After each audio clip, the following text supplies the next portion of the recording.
had a crash before you get enough thrust to be able to recover from idle to take off power and make a go around. Axial compressors tend to only be efficient at a specific RPM. And this means in terms of how much thrust you get for the fuel. So that's another opinion there. High starting power requirements. This is partly overcome by split compressors. Split compressors means you have one compressor for low pressure compression, then a high pressure compressor, and these turn at different speeds. If you have the RB211, then it has 3 separate stages. It has a low pressure, intermediate pressure, and high pressure compressor. With them discussing all of these things here before you see any jet engine models, it's hard to understand what they're talking about in terms of some of the terminology here. So you'll have to come back to this page again and review it, especially prior to any exam. Review this after you've looked at some of the details on specific engine models.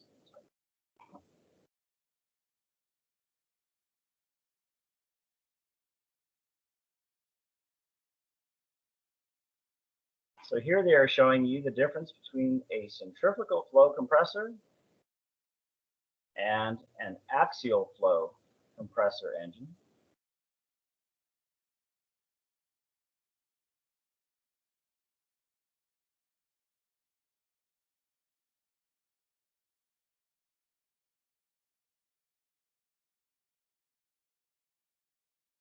So in this particular engine, the air is coming through the front, through an inlet duct, to the impeller. So this yellow section right here is a rotating impeller. It is a single component. There are no detachable or replaceable vanes.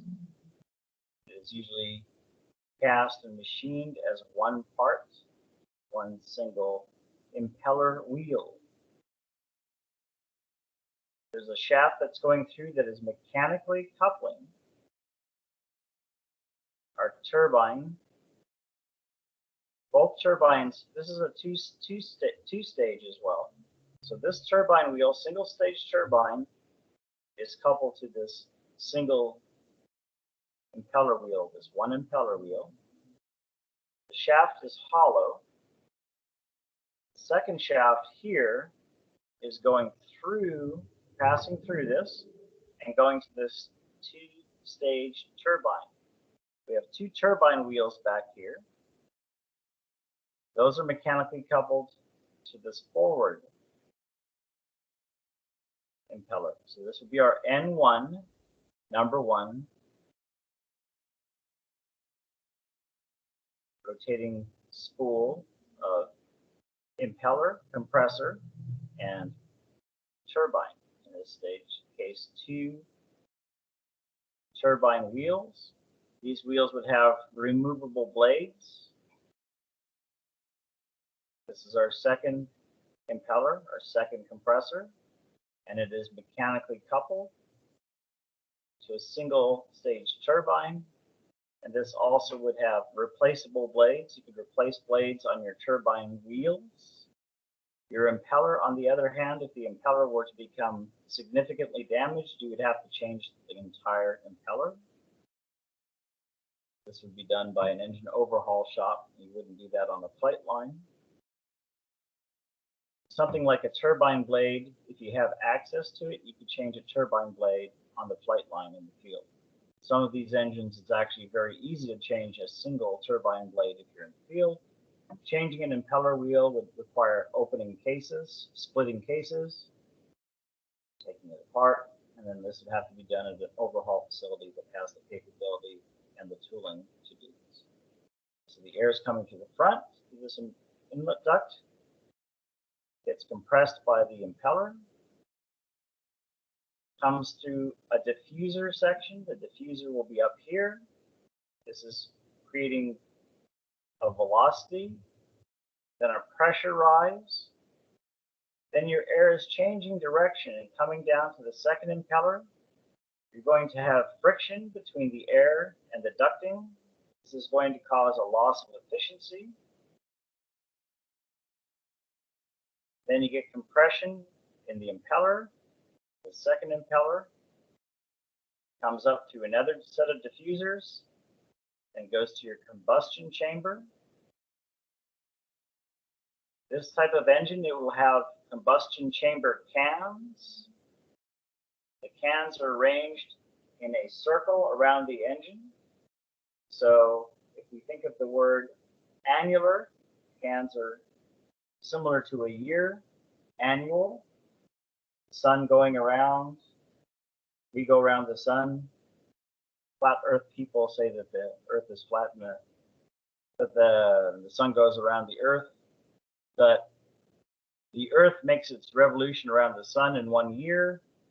That is annual, and these are arranged like that in a circle. So it's annular, and you have individual combustion chamber cans. That's what they say. So you have a can annular arrangement. Each combustion chamber looks like it's some kind of a big metal can. My engine, Rolls-Royce NEAM 10 on my T33 jets that I used to own, they had 9 combustion chambers.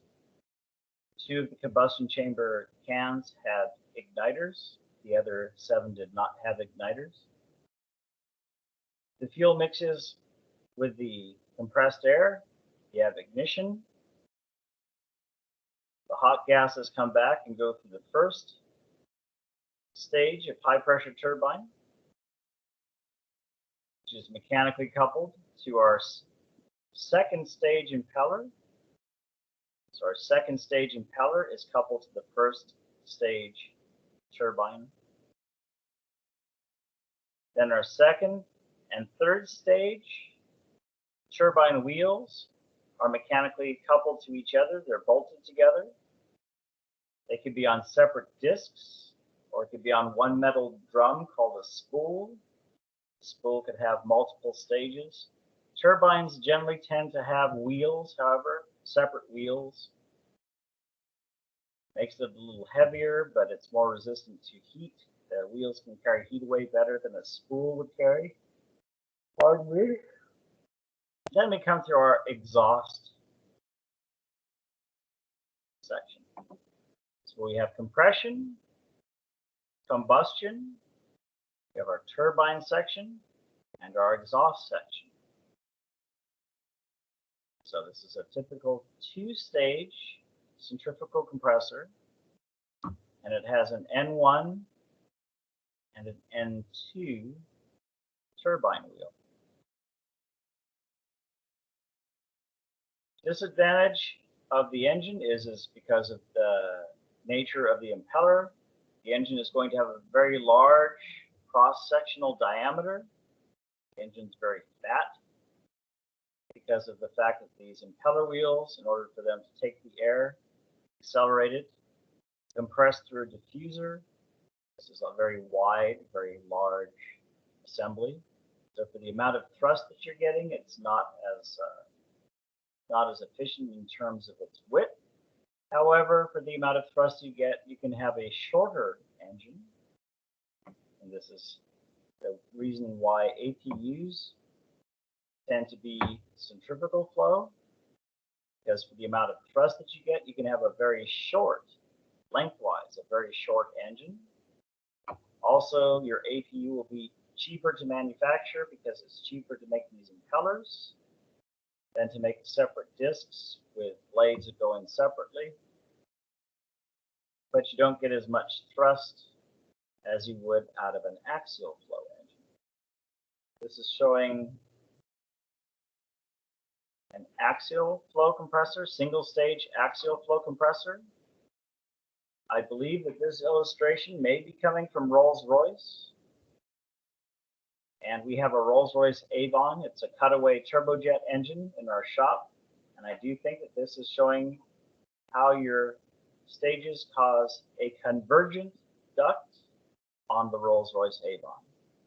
So at the front, the engine blades are rather tall. This dimension here is much larger than this dimension.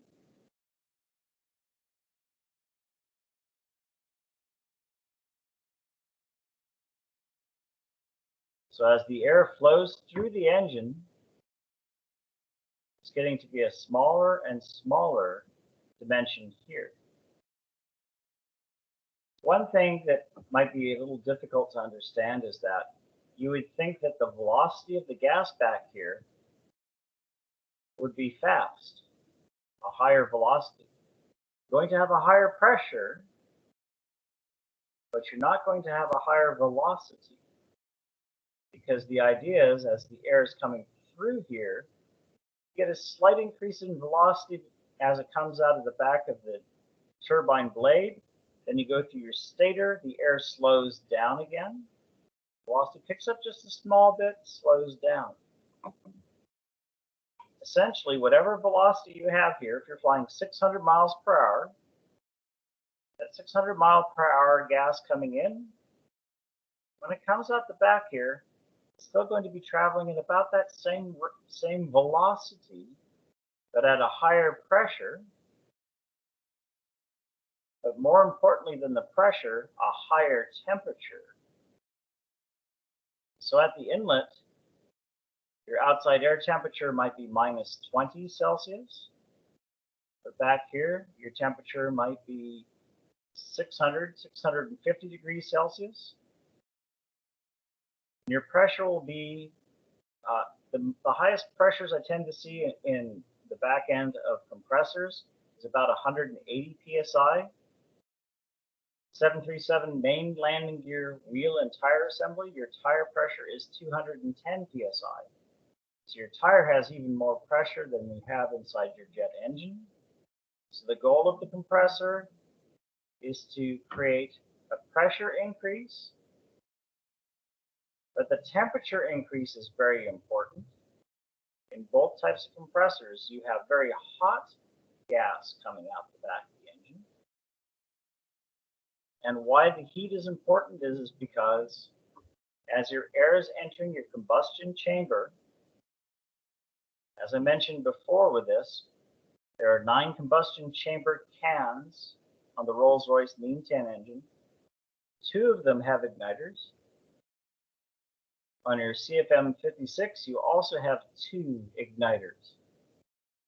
So the flame in your engine, once the igniters get the engine to start, in operational standards, the igniters will stop firing. It gives a longer life for the igniters. But once the jet engine is running, you don't need a continuous ignition. Not like a gasoline internal combustion engine. You have to have the spark plugs receiving spark every time the cylinder compresses and fires. Jet engine, once it gets lit, you don't use the ignition system anymore. The only time you use the ignition system is if you're flying through heavy rain, or perhaps on landing, you might have it turn on as a backup. But the thing is the engine, once it's running, it's going to continue to run by itself. The compressed air, it's hot enough that it sustains a self-igniting flow of fuel that will then go through your combustion chamber and cause your turbine wheels to get some energy to spin them.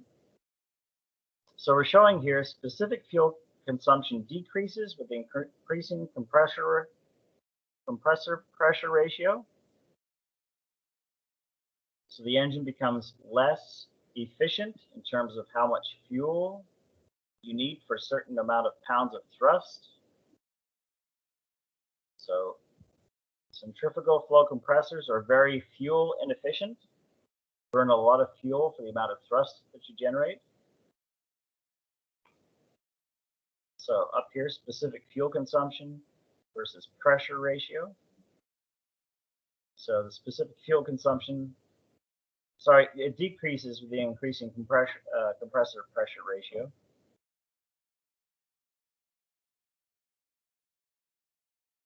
Thermal efficiency increases with increasing compressor pressure ratio.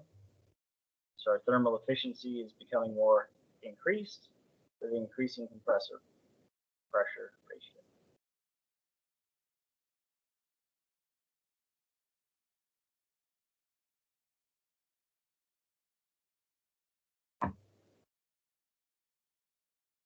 Centrifugal compressors have a single or a double-sided impeller. Don't confuse this with the fact that they can be two-stage,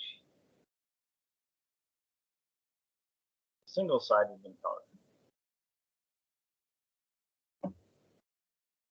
So our two-stage, single-sided impeller, what they're discussing was the one we saw in the cross-section here, where you have two impellers, two separate components. They're rotating at different speeds. Each one is attached to a different turbine wheel, but they're also only one-sided. Now we have to show you what a two-sided compressor is, so you can see what the difference is. I'm going to show you the picture after the text.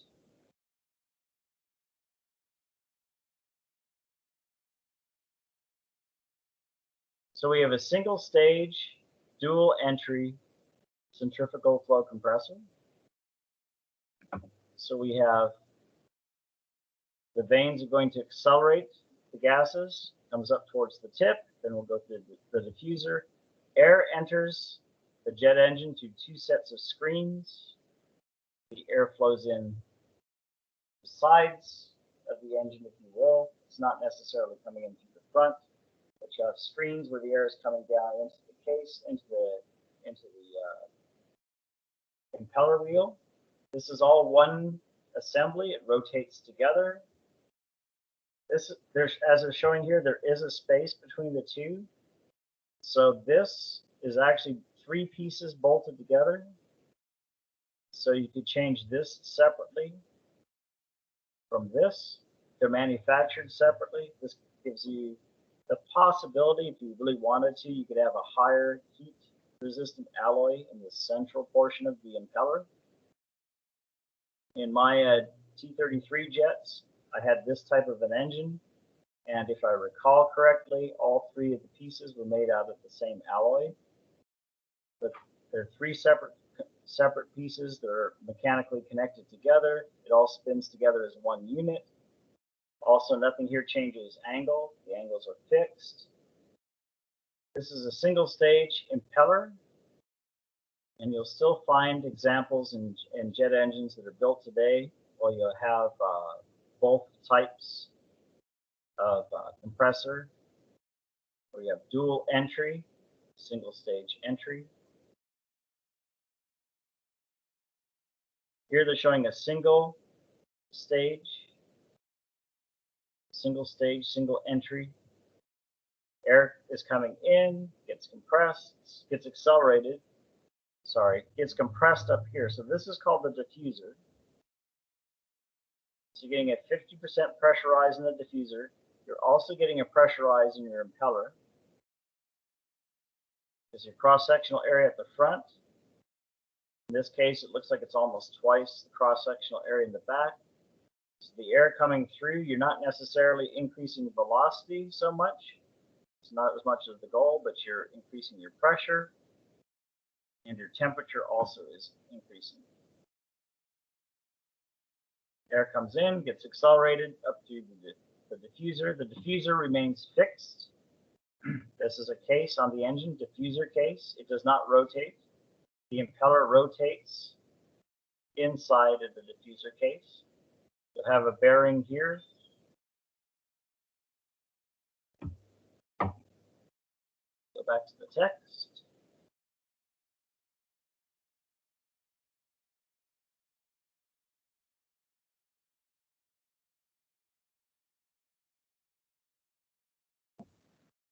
The impeller is supported in the casing that also contains a ring of diffuser vanes. The impeller is rotating inside your diffuser case. And then there are diffuser vanes. So the gas comes up and it goes through the diffuser vanes. Gain a pressure increase out of both the impeller and out of the diffuser vanes. When a large volume of air is needed, a dual entry compressor can be used, like for the T33 jet that I have. It used a dual entry compressor, Rolls-Royce Mean 10.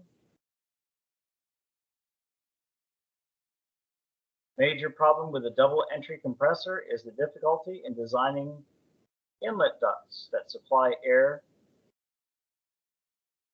Actually, when they first started using the T33 with the Rolls-Royce engine and the Allison J33 engine, they found that they could actually go towards takeoff power and the inlet ducts collapsed. So the whole fuselage suffered catastrophic failure because the inlet duct couldn't supply the air adequately. The engine was mounted behind the cockpit, so the air would come through ducts on both sides of the fuselage, go past the pilots, go back to the engine compartment. So with the T-33, then they have relief doors in the top of the aircraft. They'll spring open, so air comes down through the top of the fuselage to supply the engine at full takeoff power and increased power settings because the airflow through the inlet duct cannot keep up with the demand to the engine. In the T-33, the engine sits in the fuselage, and there's no ducting coming up to the engine. It's basically like having a room with the engine inside of it. The ducts on the side of the cockpit come and they feed the air into that compartment, but the APU itself doesn't have any ducting that goes straight to the impeller. So the air just is whatever air pressure you have inside that engine compartment area, that's what goes into the engine. So the fuselage has these large spring-loaded relief doors that when they're not needed, they're closed, but when it has to provide more power to the engine, these doors spring open. Air comes down through the top of the airframe, gets down to the engine.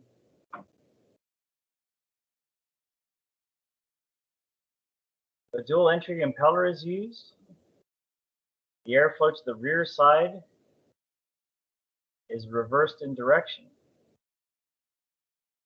The airflow coming to the reverse side of it comes down, reverses, and they're saying a plenum chamber is required. I don't know if they give you a picture of a plenum chamber, but I'll have to find one for you if they do not illustrate that later. So single stage, dual entry. What they were saying is the air will come in from the back. It's reversing directions. The air came down this way, it heads towards the front of the engine, and goes up to the impeller diffuser.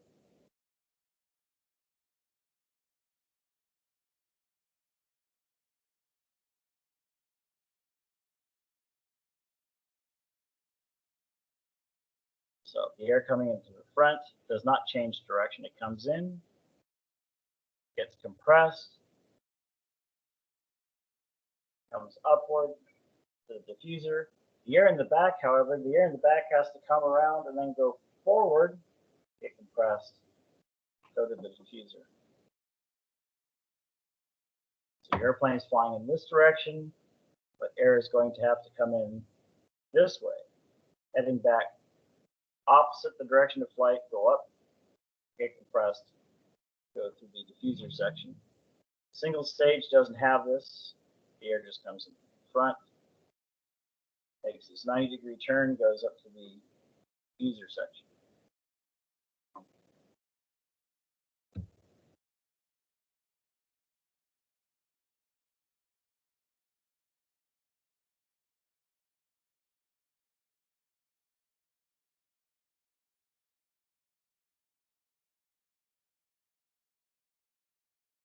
The question is, have you guys previously talked about anything in this chapter?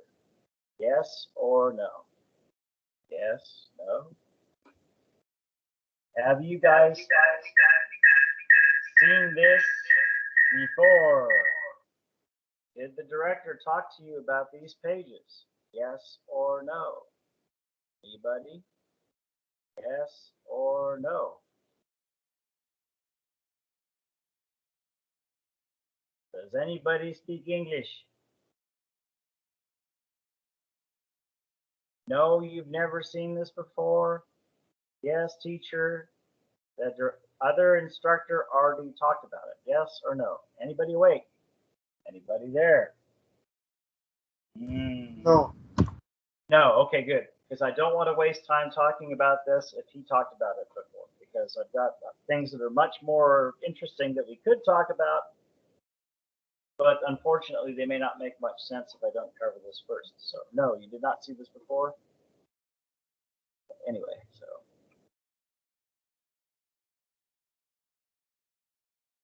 so an impeller in a centrifugal flow engine is rotated at high speed by the turbine.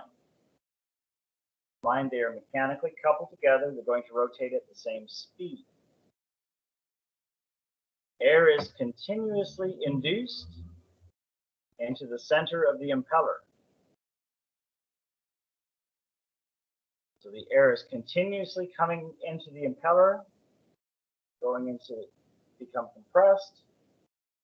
It flows continuously. The centrifugal action, it's rotating, you get a centrifugal action, the air gets thrown radially outward.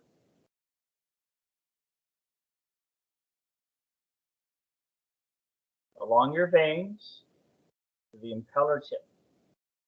Your tip speed, you made an impeller that was 90% larger than the previous version of the engine. The problem is your tip speed will become too high, and this would limit the ability of the air to actually exit the impeller and go through the diffuser. So when the first jet engine ever ran in the test cell, they did not limit the speed of the centrifugal compressor. So the centrifugal compressor wheel spun up to a speed where it catastrophically failed. Your impeller tip speed would have been more inefficient at the higher speeds, and this is not what you would like to have in your production jet engine. So you control what you do with the airflow through the engine to control the speed of your centrifugal compressor. You don't want to have an overspeed. Overspeed on a jet engine is undesirable. Over temperature that makes sense to you guys. You don't want to have an over temperature. About 955 degrees Celsius in a 737 engine, CFM 56. About 955 degrees Celsius is the maximum temperature that you can withstand in the engine, and eventually you'll have components start to melt, basically. Air is accelerated.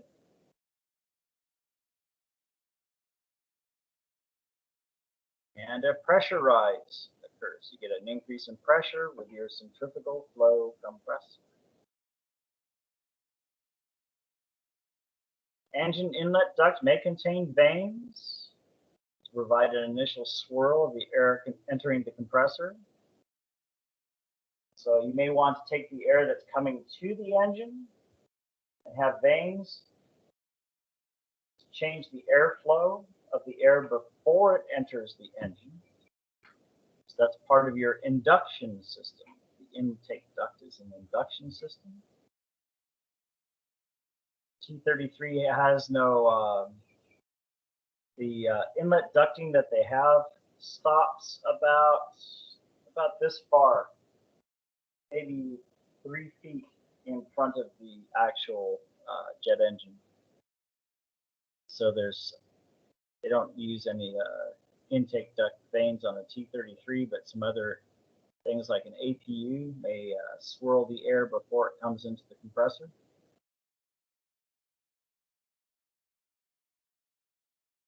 The air, when it leaves the impeller, it passes into the diffuser section,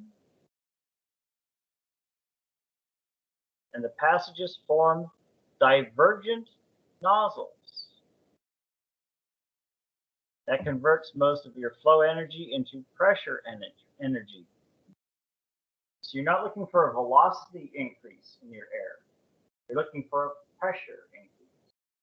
If you had a higher velocity, you wouldn't get the pressure increase.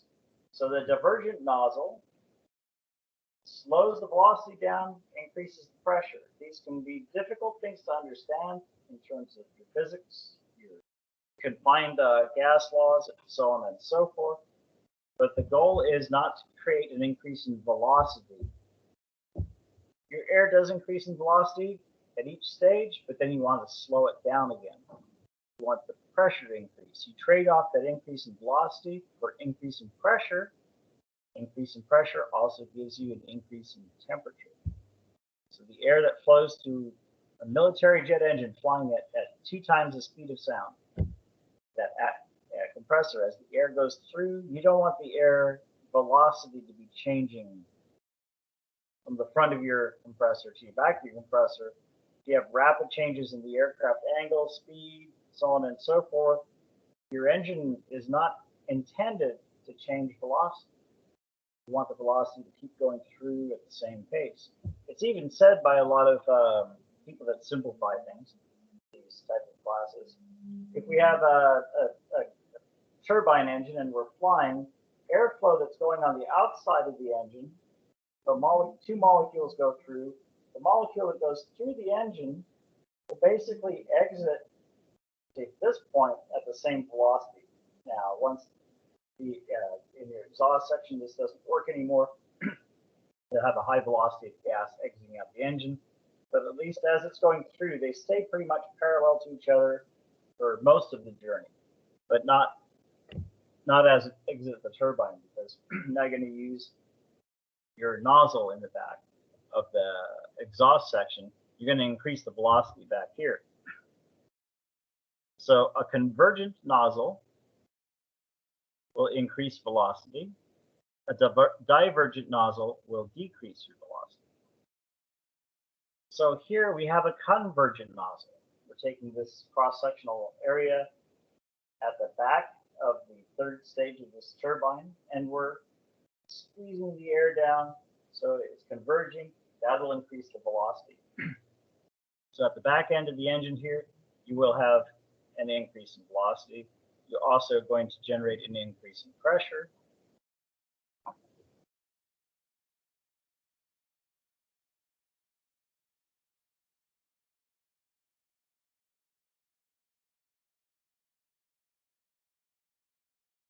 So our inlet pressure, 14.7 psi.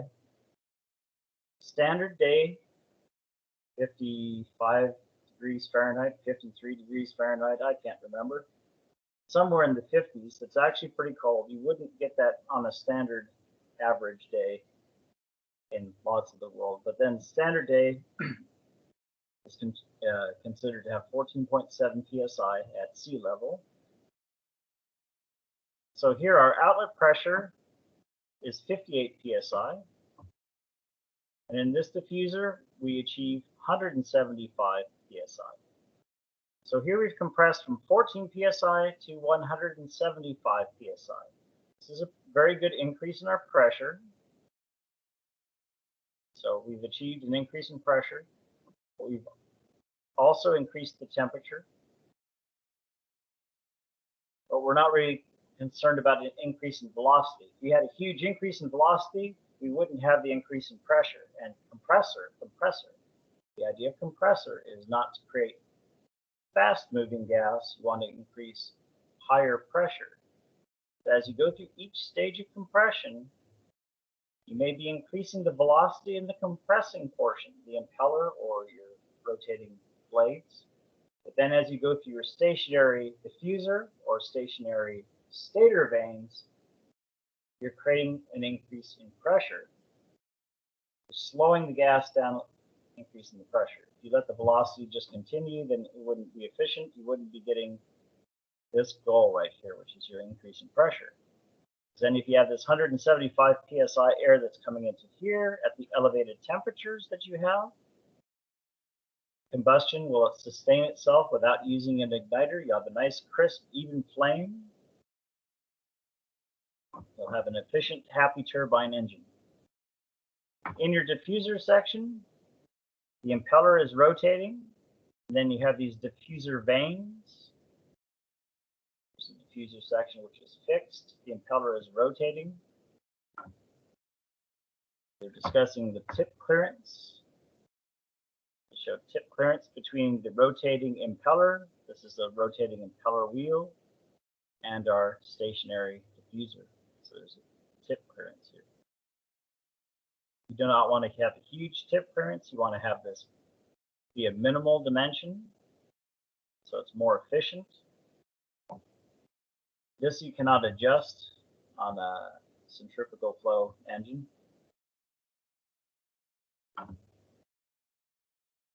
There are things on an axial flow engine you can do to control your tip clearance in both the manufacturing and in the operational side of things, but we'll discuss that later.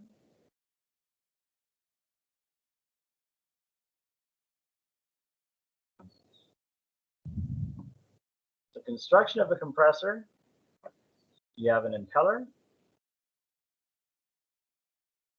a diffuser, and an air intake system.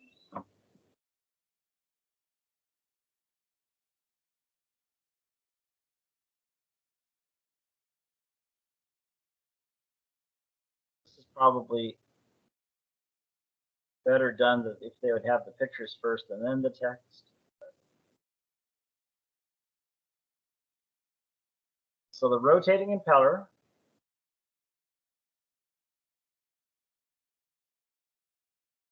the fixed diffuser, these diffuser vanes are part of the diffuser case.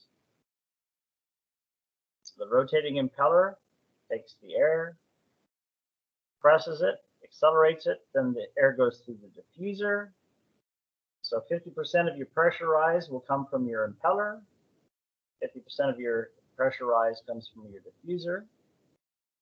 The air that makes 190-degree turn as it comes in through here, goes up, goes from axial to radial direction, then it goes to the diffuser and then makes another 90-degree turn.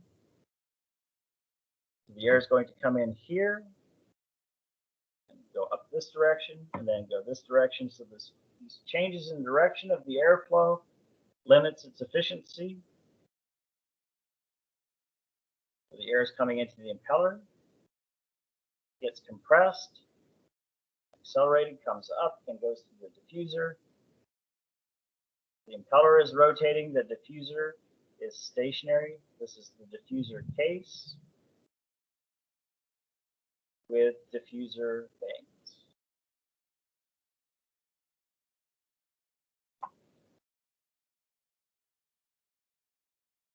Going back to page 12.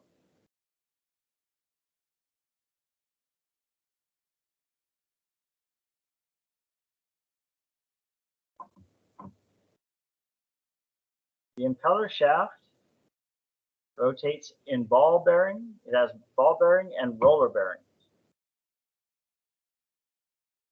Ball bearings absorb thrust. Roller bearings are more efficient for the rotating components of the engine.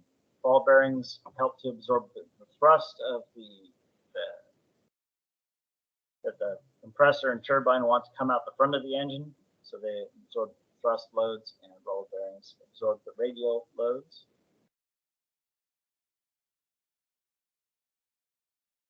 You'll see that you have roller bearings in the J33 engines that you'll work on in gas turbine workshop. When you take them apart, the back pull out the turbine wheel, and there's a roller bearing directly in front of the turbine wheel. It has only a single stage turbine.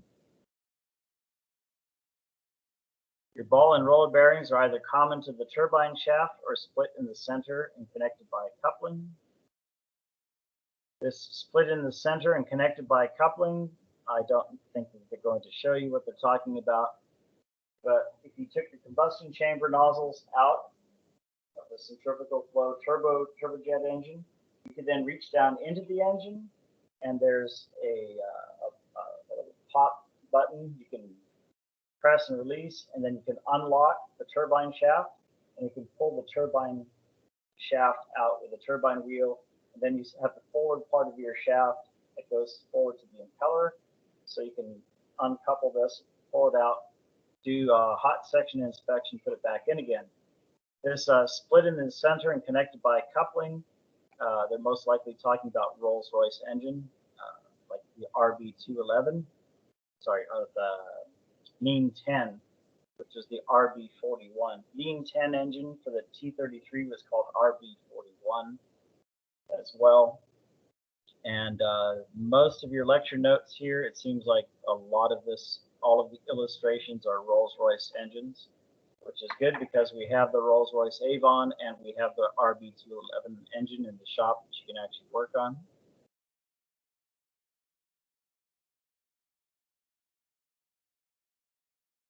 So the impeller consists of a forged disc. That should be one, no comma there. Consists of a forged disc. It has integral radial vanes. So the vanes are arranged radially. They say disposed. That's kind of a, I understand what he's saying, but it could be a little bit better worded. So they're radially, he says radially disposed. So definitely a British witness. So that the vanes are in a radial arrangement.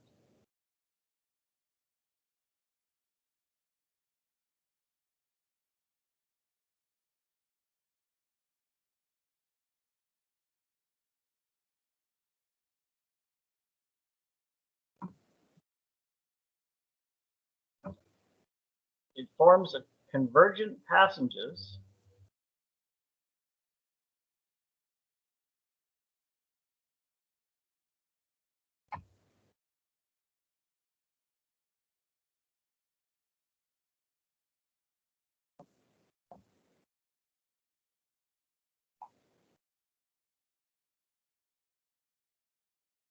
vanes in the center of the impeller are curved in the direction of rotation.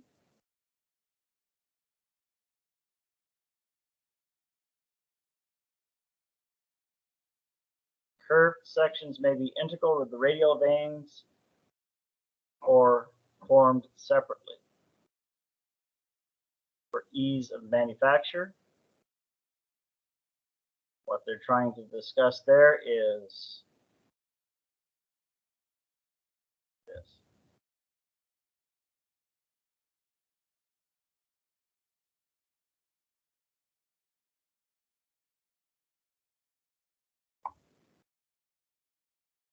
That we have the three separate components. So this is manufactured separately from the main wheel. So these are curved.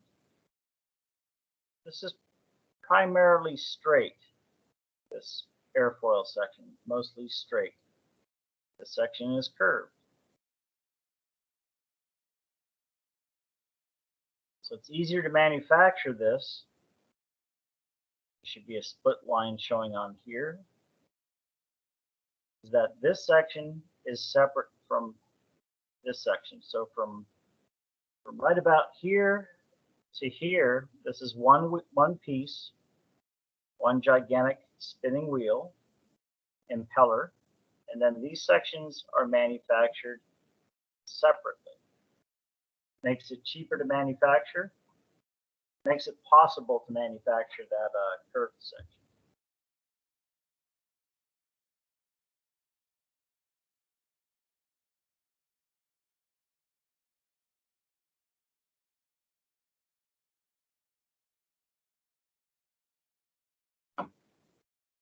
And what he says here is half of the pressure occurs in the impeller, the other half in the diffuser.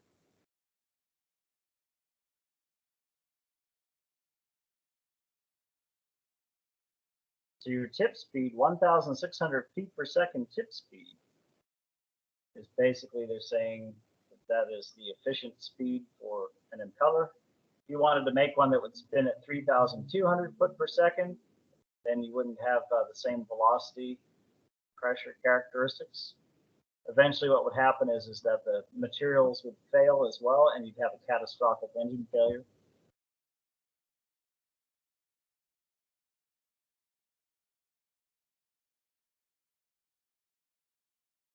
You want to keep the clearance between the impeller and the casing as small as possible, preventing air leakage. This, however, is something that you do this in the manufacturing process. Once you've manufactured a big rotating impeller wheel in your casing, it's not something you can control. Excuse me, the axial flow engine, however, we can cool the case, try to control at higher temperatures, control this clearance. There are no case cooling installations on any centrifugal flow compressor engines. You could try to design something, but because the compressor case is the impeller case, such a large assembly, it would be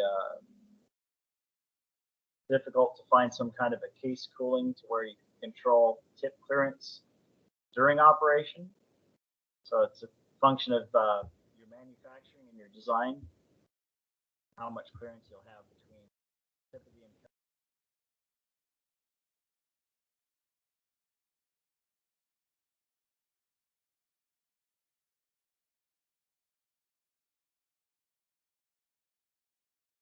So what they're discussing is this clearance here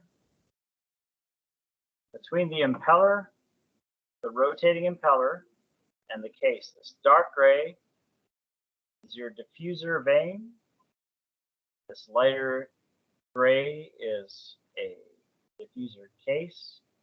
Your rotating impeller, the space between the rotating impeller and the diffuser vane, you cannot control that because the large amount of cooling air that you would be required to have actually control the shape of this structure. It would be very impractical to design any kind of a system where you could cool this case, user case, and keep it close. And with the part geometry, it wouldn't be practical to try to design something that will do that. So as the engine runs hotter, then the diffuser case is going to expand, and you cannot control it in flight. Axial flow compressor, however, we can control the expansion of the case by blowing air on the external part of the engine to control expansion. So during flight, this case on the outside, the actual engine case, will start to heat up and expand. You run cooling tubes on the outside, and you blow cooling air onto the casing, and you cause it to shrink. That way you can control your tip clearance. This will be done in only the turbine section. On most of your current production large commercial engines are going to use turbine cooling on the cases. TCC, turbine cooling control. Can't recall. I'll have to look that up. Active turbine cooling. Some manufacturers. So they'll blow air onto the compressor, onto the turbine case and shrink it.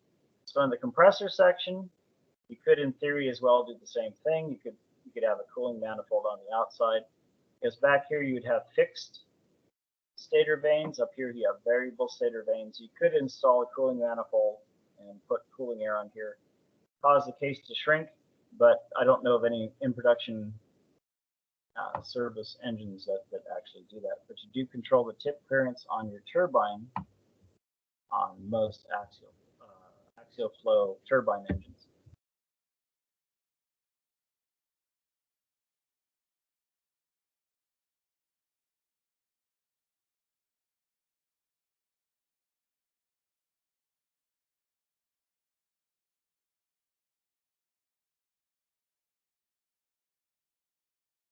Compression ratio of a single stage centrifugal compressor would be between 5 to 1 and 6 to 1.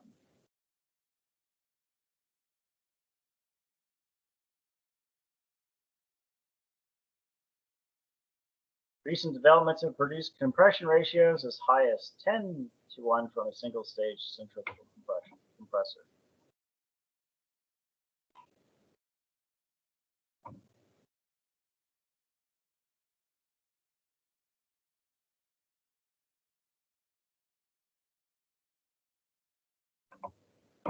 So your compression ratio, when they say it would be a 5-to-1 or a 6-to-1, means your outlet pressure, compressor outlet pressure,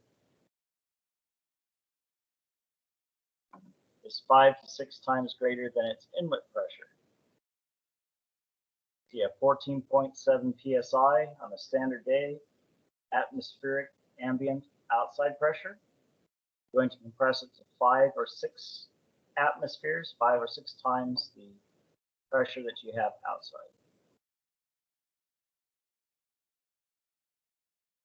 If you need greater engine compression ratio, you'd use 2 centrifugal compressors in series, one after the other. They could be bolted together on a single spool, or it's more efficient, they'll be on separate spools, so they'll be rotating at different speeds. It's more efficient then. One can rotate at a lower speed. The N1 would probably rotate at the lower speed, and your N2 would be rotating at a higher speed.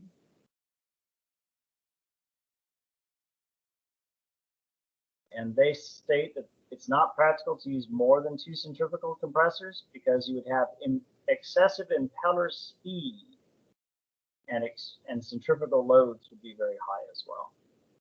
So this is they did make, I think Rolls-Royce were the people who made it. They did make a 3-stage, 3 separate impellers, all 3 impellers spinning at different speeds, and they found it wasn't practical. They also, I believe, they found that the weight was not worth the experimentation. But I see here that excessive impeller speed would be your main limiting concern. If you had an N3 centrifugal compressor, then the speed would be possibly too high. You'd have an overspeed condition. And it says greater pressure ratios than 15-to-1 are not considered possible. This is probably in the aerodynamic theory of things that you wouldn't be able to achieve this compression with a centrifugal flow compressor. So this calculation stuff, I don't know if you're really going to have to know all of this stuff. But it says to calculate your outlet pressure, you must multiply the inlet pressure with compressor ratio. So your inlet outlet pressure on a single stage could be 58.2 psi. The outlet pressure on a 2-stage compressor. First compressor has a 4-to-1 ratio. This is a 3-to-1 ratio. So you would end up with 176 psi outlet pressure. That's what they showed in the picture that we saw previously, showing pressure increase 176 psi. There we go. 175.4 psi outlet pressure. So it has a 3-to-1 compression ratio. The first one had a 4-to-1 compression ratio. So 14.7.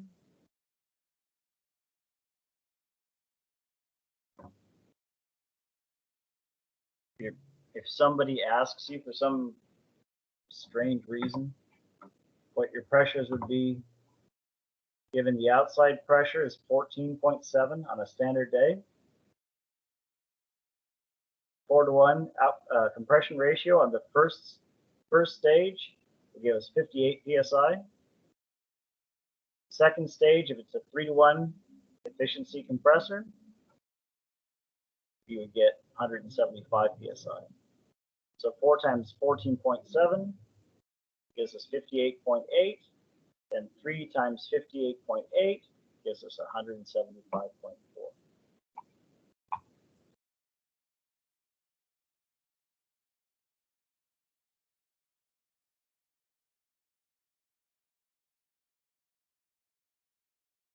It says impellers are normally made from stainless steel or titanium. The advantage of titanium is that it's lightweight.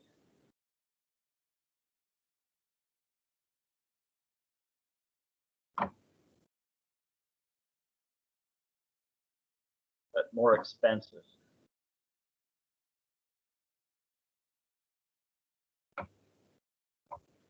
Diffusers can be an integral part of a compressor casing or they could be separate assemblies.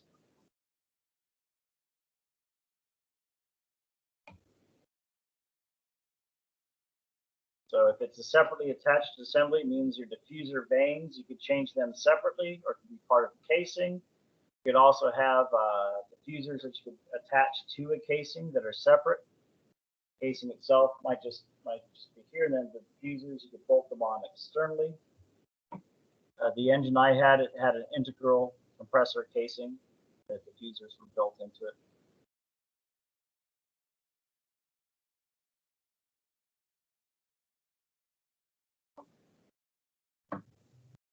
Vane passages are divergent, so it's like a divergent nozzle. You convert the velocity energy into pressure energy. So we want to convert our velocity energy to pressure energy. We're looking for higher pressure, not higher velocity on our gas. Higher pressure and higher temperature.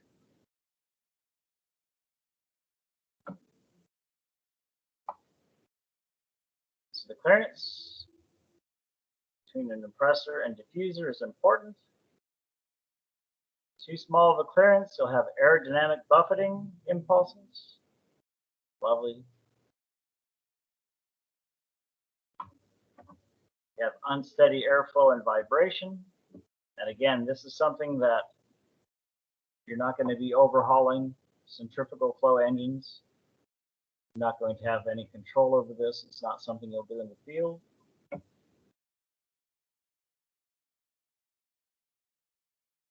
Diffuser converts your high velocity air, convert it into higher pressure.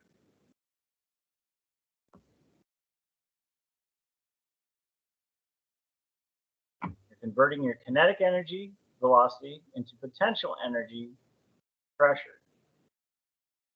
With your confined gas as well, when you have an increase in pressure of a confined gas, you have an increase in temperature.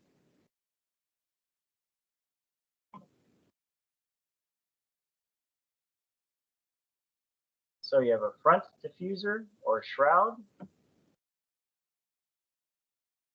The clearance between your rotating impeller and stationary shroud. They're saying you can adjust it to prevent minimum air leakage. So they haven't given an example of how you can adjust that. That's more of a thing that's controlled in the manufacturing of the parts and engine overhaul.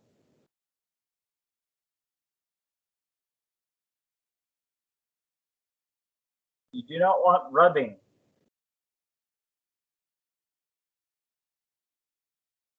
However, when they've manufactured this one, in their assumption here, probably Rolls-Royce engine, they have a small clearance between the rotating impeller and the stationary diffuser. So they're saying that you have an abradable coating, and it's a metal sprayed silicon aluminum. So you basically melt your silicon aluminum alloy and you spray it like it's a paint. And it comes out being very coarse, like sandpaper. Metal spraying is, you have to wear a full bodysuit most of the time and respiratory protection. And you spray this metal at extremely high temperatures. You basically turn metal into almost like a spray paint, and you blast it onto components that you're concerned that they're going to have rub. So almost all of your stationary cases on your jet engines, the shroud as well, the shroud, they spray it with metal spray. So then as the blades, or in this case, your impeller wheel, your impeller vanes are going past it, then basically you're sanding your rotating impeller component. Means you can have a very tight clearance. You don't want your tip rub to overheat your rotating vanes, because then eventually the temperature overheating of the vanes will affect the heat treat of that component. You might also break a vane. or if you have rotating stator blades, you don't want them to also be rubbing and then having a structural changes, such as a tip curl or having pieces break off.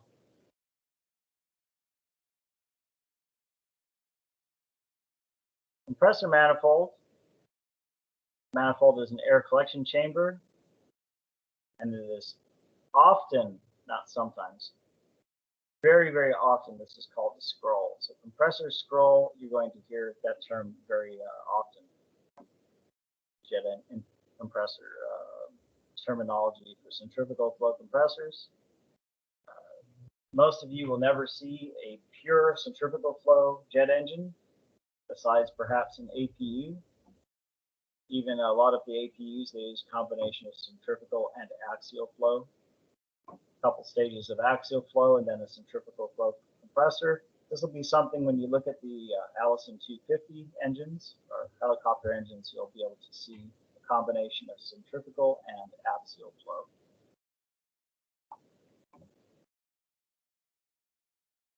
So your compressor manifold, your compressor scroll, collect air from the diffuser, and you turn it 90 degrees.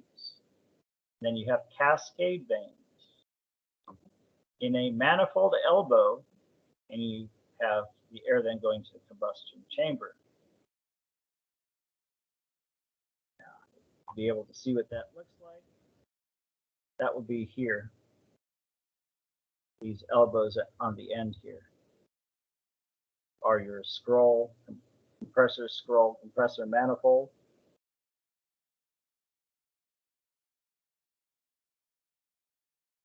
So your air goes through the diffuser section that goes into your compressor scroll, compressor manifold. Your air rotates 90 degrees, and these will each be going into a separate combustion chamber.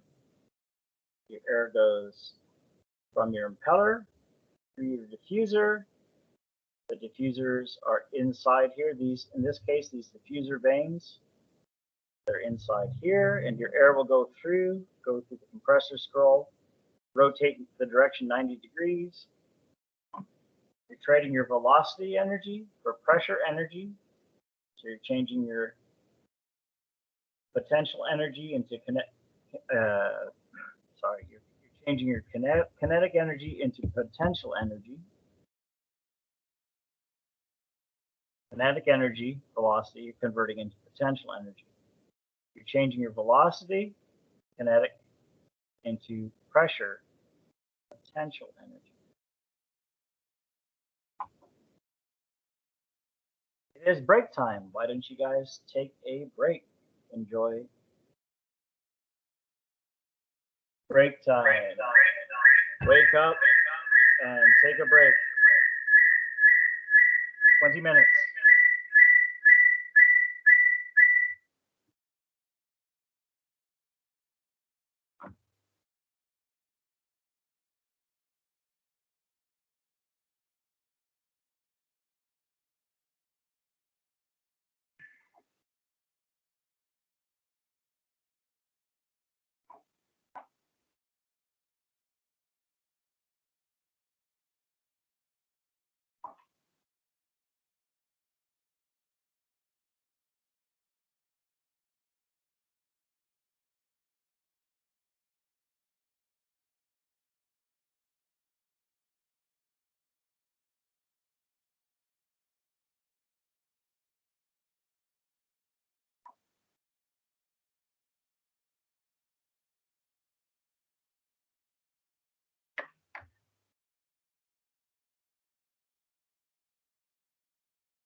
time for us to go back to work.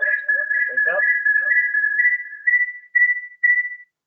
Okay, now that everybody's awake, it was discussing a coupling. That's your impeller shaft.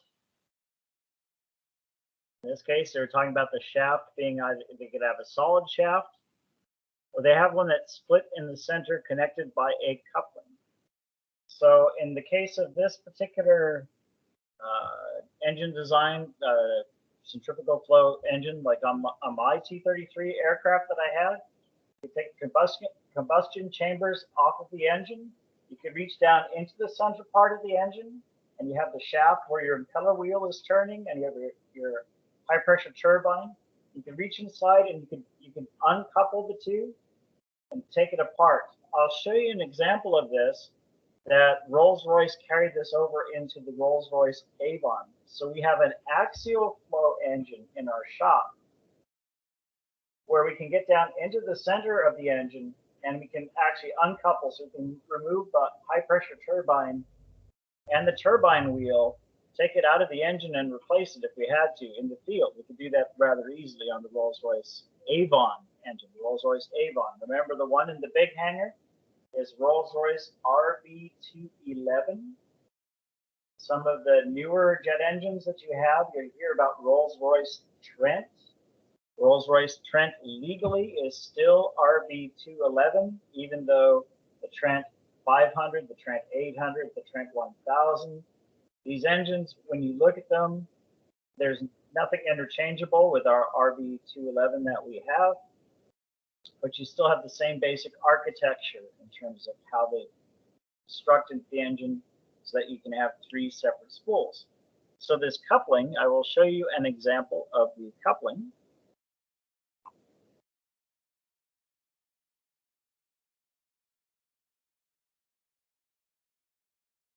We'll share the photograph with you.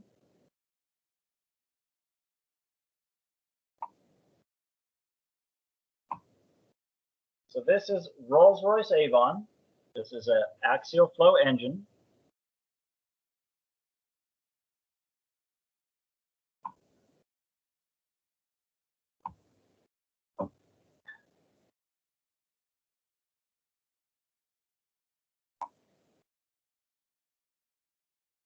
So this locking plunger, if we could gain access to the locking plunger and we had technicians in the back at the turbine wheel, you could reach in and you could disconnect this locking plunger, and then this portion here of this turbine shaft with this master spline, turbine shaft, master spline, locking plunger. We could then take this portion of the turbine shaft, we could remove that out of the engine. This center main bearing will continue to support this part of the compressor rear shaft. This is attached to your axial flow compressor. It does not remove, you cannot remove it in the field. Center main bearing, it's a ball bearing. This is designed to absorb shock loads. As your engine's running, your axial flow compressor and turbine, the loads are absorbed front and back, aft and forward by your ball, center main ball bearing. The back of the turbine, your radial axial loads are supported and absorbed by your, there'll be a roller bearing back there, roller bearing. So the rollers, you'll see the same concept on the Allison J33 engines. When you work on those in the engine shop, you'll work on engines that were built by Allison. They were designed by General Electric, J35 turbojet engines. We have 4 J35s. You work on 2 of them in the shop, and we have 2 of them in storage cans. J35 is an axial flow engine. So on the Rolls-Royce Avon axial flow engine, we can remove the turbine by disconnecting at the locking plunger.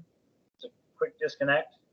We would slide out the turbine shaft, and we can replace the turbine wheel, we could replace the shaft, we could replace the blades, or we put everything back in after inspecting them. This is what the compressor looks like in the axial flow Rolls-Royce Avon engine. That's in our turbojet workshop. The aft part of this axial flow compressor is shown here. So the back part of this compressor attaches here to this shaft here, this compressor rear shaft. Then the turbine shaft slides into it and then locks in with this coupling. So you can remove the turbine shaft from the compressor shaft. In a normal maintenance hangar, you could do this in the field. You could do it outside if you wanted to, but chances are your QC people will want you to be inside the hangar to do this type of work. So when the engine is operating, they are mechanically coupled, like two hands coming together, holding each other. They're mechanically coupled. So the compressor rotates at the same speed as the turbine because they're mechanically attached. Mechanical coupling is one term that you hear. Another term is aerodynamic coupling. Components are not mechanically or physically attached to each other, but as the airflow from one hits the second one, it causes that one to spin. Aerodynamic coupling we will see in axial flow multi-stage, two-stage or three-stage engines.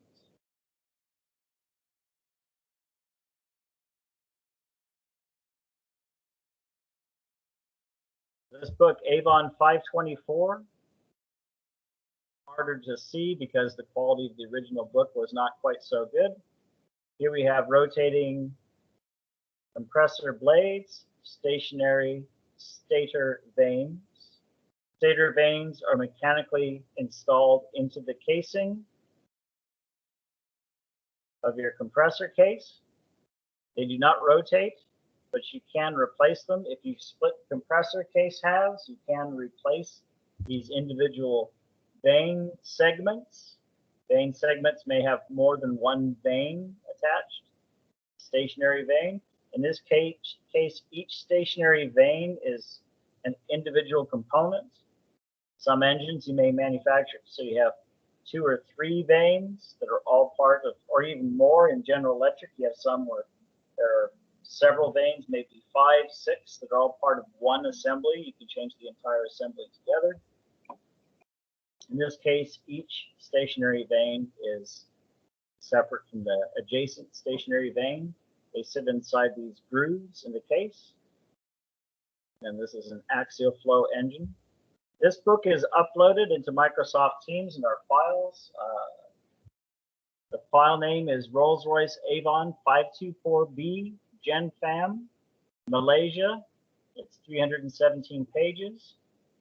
We have this book at CATC, and I scanned the book and made it so we can zoom in on some of these illustrations. This is what the case looks like, compressor case with only the vanes, stator vanes. These are not variable stator vanes, these are fixed. There's no linkage on the outside where the vane angle can be changed. One of the disadvantages of an engine like this is it's more difficult to get the engine to start. Also, at higher airspeed requirements with a variable stator system, you can open variable stator vanes, you can get more airflow to go through the engine. With this one here, you cannot adjust the angle of the stator vanes. So these stator vanes are fixed. They're in grooves in the casing. They do not change angle of attack. They remain in this fixed position. So I'm showing you some illustrations now of axial flow engines before we discuss the lecture notes, because the way the lecture notes are set up in the ATA format, You have the discussion of the item, and then the illustration follows. And this is standard throughout the entire industry. These notes have been structured along these guidelines. So you have the discussion of the system, and then you have the illustration. If we were using a paper instructional book, this would work out rather well, because you'd lay the book like this on the table. You'd have your text at the top, and you'd have the illustration at the bottom closer to your eye. It's easier to see the illustration in detail. And then you also at the top with your text, you've got a blank space on the right-hand side. You could actually handwrite notes. So since we're doing this electronically, it's a little bit more disadvantageous because we can't view both pictures at the same time. There are some other ways that I can present the information. Perhaps later on I can get it so we can display 2 pages simultaneously so you can see the text and the photograph. So this engine, this Rolls-Royce Avon that this book is for, we have this engine in the workshop. This is an engine you can go look at any time when we don't have COVID. And then you would see that we have cutaway combustion chambers in that engine. It also has individual combustion chamber cans that are arranged in an annular arrangement. Our engine, we have one combustion chamber that's cut away, so you can look inside of it. You can see the fuel spray nozzle. You can see how the combustion chamber is constructed. It's constructed to allow cooling air to come in the holes in the combustion chamber to provide cooling. Also, you want to keep the flame centered. You want to keep the flame centered within your can. The temperature of the flame when the fuel is burning is high enough that it will rather quickly, almost instantaneously, it will burn through the metal of your combustion chamber liners. Any type of combustion chamber liner, the alloys that are used, it is nowhere near being resistant to the actual flame of the fuel. So you're relying on using a lot of the air that comes through this area. 80% of the air is actually coming in to cool the combustion chamber liner and to provide a centering of the flame. So the flame stays centered within this airspace that you have in your combustion chamber, and you don't allow the flame to actually come over and come into contact with the metal. So you'll find very common in operation, you'll find cracks, you'll find burns, you'll find other damage in combustion chambers. The challenge that you have is not finding the crack or finding the burn. The challenge is, are you going to sign it as serviceable if it's still within limits? Because you'll have to evaluate. You'll create a disposition. Disposition is where you say, we have something that's not in the condition that it was manufactured in. But is it a defect that is crucial? It can cause failure of the component, or the economic penalties would be such that you'll burn more fuel, for example. It's less economic to operate the engine. Or is it something that yeah, there's cracks in the combustion chamber, but the cracks will not cause it to fail. So, for example, you might be allowed to have cracks at every single one of these holes. Perhaps they let you have cracks in the combustion chamber, one crack at each hole. But if you get tic-tac-toe, the game where you go X, O, X, O, you find 3 X's, 3 O's in a row. If you have a crack from here to here, in one location, that might be okay, but then two of them connected by cracks, this might not be acceptable. If you had a crack that extended such that you could have a section of it then be able to detach at a later date, maybe you have 3 cracks, 1 crack, 2 crack, 3 crack, then a 4th crack right here, obviously, then you'd have a large section that could detach. That wouldn't be acceptable on any engine.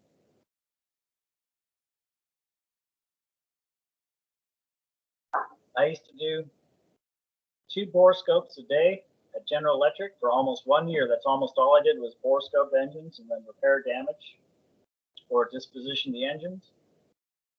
It would be very common that I would find cracks in the combustion chamber area, other damage on engines that were sent into the shop where we did not replace the combustion chamber. And I would just take pictures and make notes of the damage I saw and I never did find a combustion chamber liner that had to be removed. Everything was still serviceable per the manufacturer limits, and I was working for the manufacturer. So anything that I found, I would send in photographs, and somebody else could validate it. They could say that they agreed. You'll only have igniters on 2 of your combustion chambers. So you're showing your high energy igniter. The actual igniter plugs are rather expensive. So the engines are not designed to have the igniter run continuously. The depth at which the igniter sticks into your combustion chamber is very critical. If the igniter is in too far, the heat will cause erosion and shorter lifespan to your igniter plug. If it's not in far enough, you'll have a difficult time starting. You want your spark to be inside gas path flow so that your fuel air mixture is ignited. So there will be dimensional checks anytime you remove and replace the boss, the mounting adapter that attaches to the case. Anytime you change the boss or the plug goes into it, you have to do dimensional measurements to make sure that once you put a plug into it, that your igniter plug will sit at the correct depth. This will be covered in your aircraft maintenance manual. ATA 74 for ignition. But some manufacturers may put things like removing and installing anti-mounting adapting boss. They might put that in ATA 72. I can see on this one that they have a section here which you could replace it. If the threads were damaged, this would be a separate item right here. And then it's retained by this plate with nuts. So this mounting boss on the Rolls-Royce Avon would be a line replaceable assembly. I think actually on this engine it might be rather difficult with this flange. You might actually have to replace this with a combustion chamber liner removed, but you could still do it on a flight line environment. Again, you're only going to have 2 igniters on your engine, but you might have, in the case of my Rolls-Royce Nene, you might have 9 combustion chambers. You'll have interconnect tubes. So you'll have combustion chambers, and then you'll have an interconnect tube. You'll have ignition in this combustion chamber, and then the flame will jump to the next combustion chamber, jump to the next one, jump to the next one. So the flame interconnect tubes are rather crucial, because if you get a leak there, you get a gas path leak or an actual fuel leak at that location, then you could have an uncontained engine fire outside of the engine. This happened on some of the early Rolls-Royce Nene 10 engines, and in later modifications, they greatly improved the flame tube reliability in between the engines. So that's a critical area to check, is if you have multiple burner cans, you want to look at the flame path between the 2 of them and see if there's any evidence of any kind of leakage at those junctions. And that would be an unacceptable, unsafe, and unairworthy condition. Interconnector right here, this is where they would have these flame tubes interconnecting the combustion chambers. So there would be multiple combustion chambers next to each other in the Avon, and then this interconnector would have an adapter piece in between it. The flame would jump from one chamber to the next. Once the engine is running, you wouldn't have airflow. Predominantly, you wouldn't have too much airflow going through here. If your igniter is in this chamber, you have ignition, then pressure will be greater here. Pressure will take the heat and flame down through here to the next chamber. You'll have ignition. Once all of these individual burner cans are burning, the airflow will be directed through the engine this way, and you're not going to actually want to have a continual flame or heat going through these interconnection sections. So it's not designed that during operation that you'll continuously have a flame jumping from one chamber to the next. Once everything's lit, you want your flame to stay centered. You want everything to go this way. You don't want any of the heat going this direction towards the sidewalls, because a flame at about 2,100 to 2,300 Celsius, this metal probably melts at about 800 Celsius, 900 Celsius. So you will have cooling holes. These different areas here. Cooling air will go into the combustion chamber liner, keeps the flame centered, but we do not get a flame going through the interconnects once the engine's operating.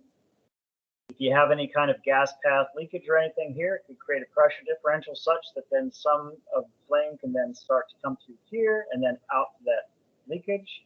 And during engine startup in particular, on the ground or during an air relight, if you had any leakage in these, you could end up with a fire on the external part of your combustion chamber and then have an uncontained fire causing loss of your aircraft. This is your fuel spray nozzle. Fuel would spray down through here, atomize, and burn. So we're getting a little ahead of the lecture notes because maybe it's a bit better to look at some of these pictures, other examples, and then return to the lecture notes. I understand the notes perfectly, but in my mind, mental picture, I also recognize a lot of the maintenance manuals that they've taken these pictures and text from. This is an example of your can annular. So this engine has 8 combustion chambers.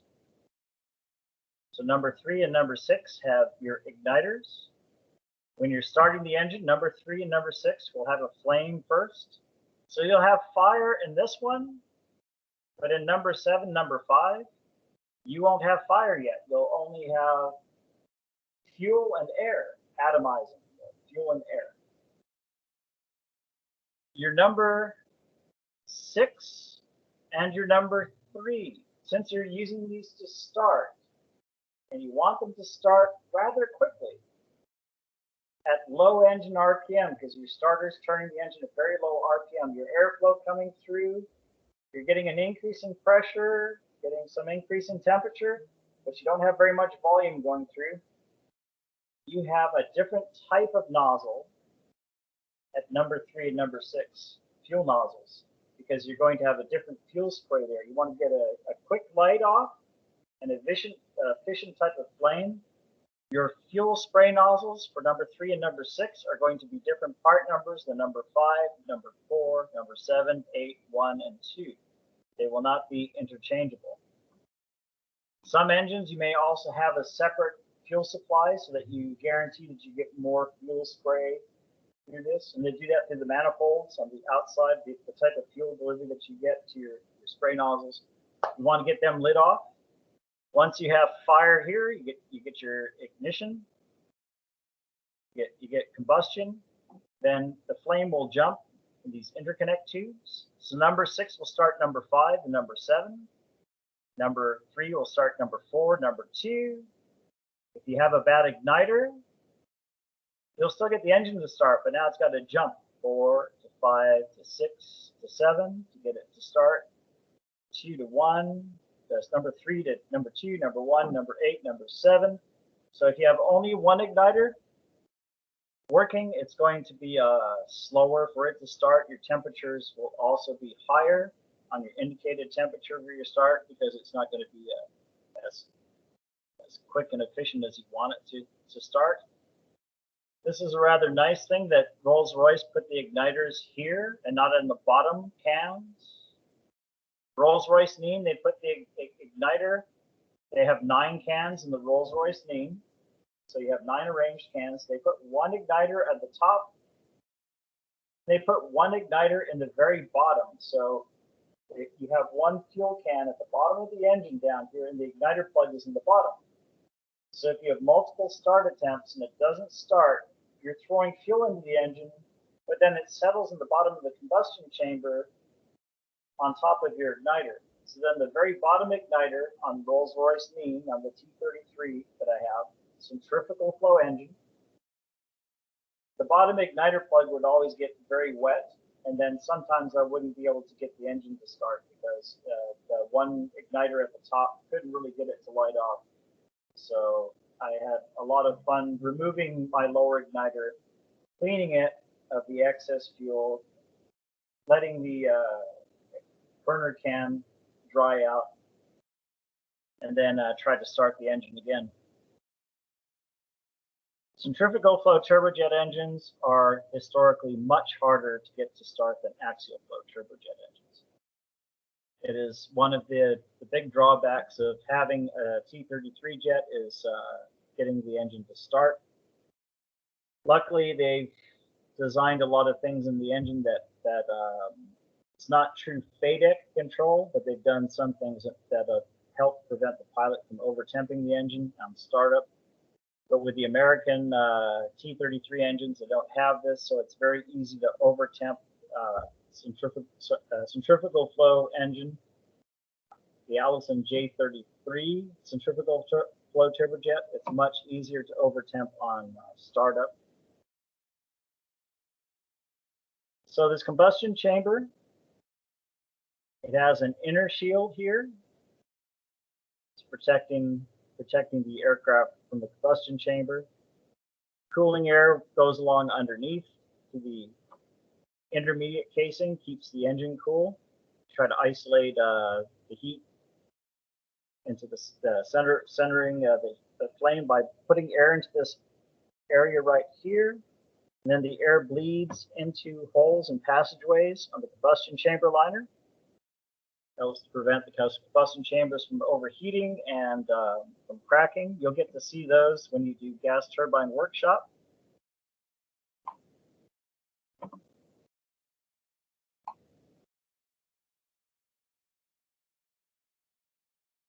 Let's see if I have some pictures I can show you.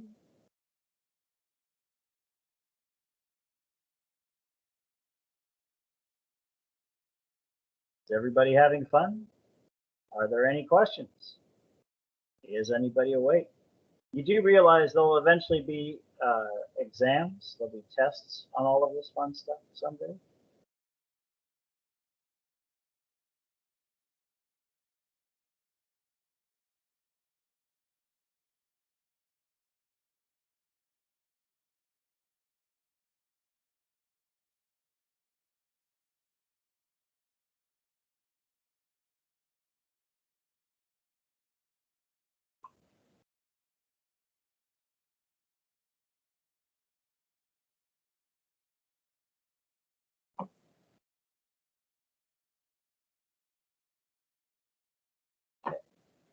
If do this.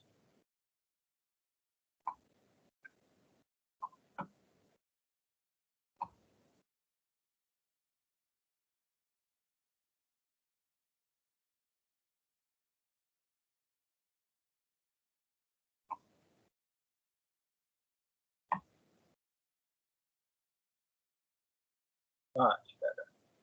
So this is Rolls-Royce Avon. This engine, you'll have an illustration in your lecture notes that shows only the compressor section.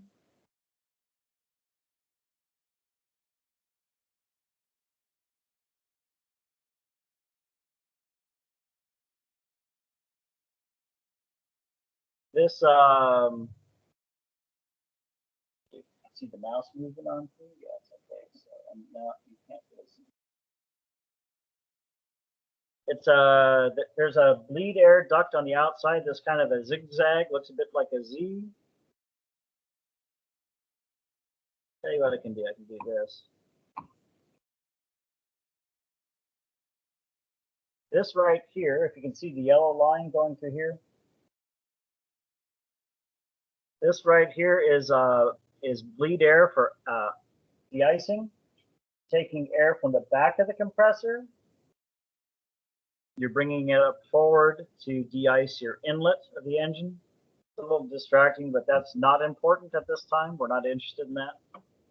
What we are interested in is we have the inlet right here.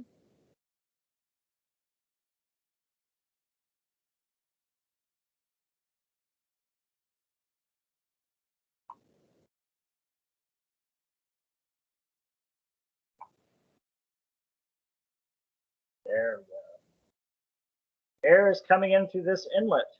It is going past the inlet casing area. It is going into the high pressure compressor. In this case, sorry, not high pressure compressor or It would be a low pressure compressor if it was multi-stage. This engine only has one compressor stage, one compressor rotor, and one turbine that rotates together. And the turbine has 3 or 4 stages. 1, 2, 3 stages. It says we have an HP and an IP and an LP. That would indicate that there are 3 separate spools, but as I recall, this engine only has 1 spool.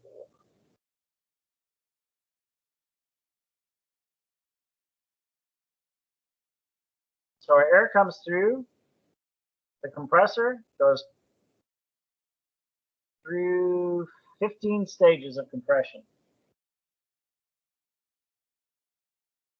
We have variable stator vanes at the first stage only. They indicate here that these can rotate. After this, we have fixed stator vanes. They're fixed in position, and they cannot change angle. The variable inlet vanes, in this case, this is not inlet guide vane. This is actually stator vane, variable stator vane. We have our first stage here of compressor, first stage compressor blade. And then we have a variable, I'm sorry, no, wait a minute. This is actually a stationary vane. This is a stationary vane. This is not rotating. So then this is a variable inlet guide vane, VIGV, variable inlet guide vane. So it's like a stationary vane and it can change angle, but it's before the first rotating blade. So the first stage of the rotor that is rotating, it has a variable inlet guide vane. This will change position at startup. It'll close the gas path off more, so at startup less airflow goes through than at higher RPM. This will mean that you're not going to have an excessively lean mixture at startup.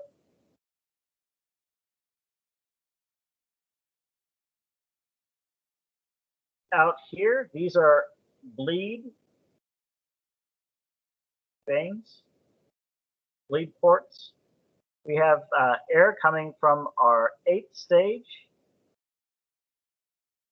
on your compressor, and then it's going out here, it's bleeding overboard. So it's a slide type bleed valve, port and starboard. What will happen is that these will open at startup. This will help to unload some of the air that's in the going through the compressor, take out some of the excess air, so that we do not have an excessively lean fuel air mixture for starting.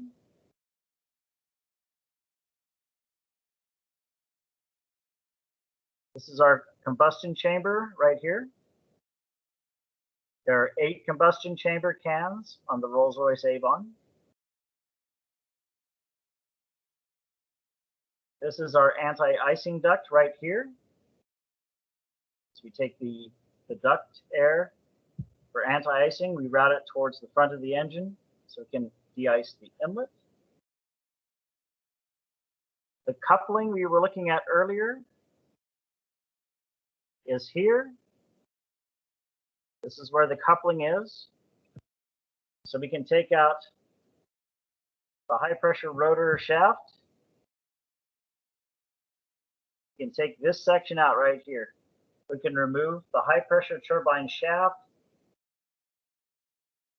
remove the high pressure turbine wheels, take a turbine out and do inspections outside on the turbine disc and the turbine blades. So we have this coupling.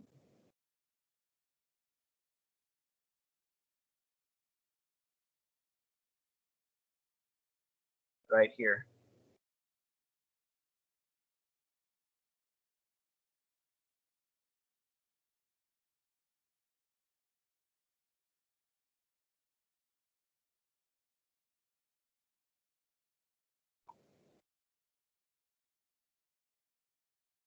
This is our ball bearing we were looking at earlier.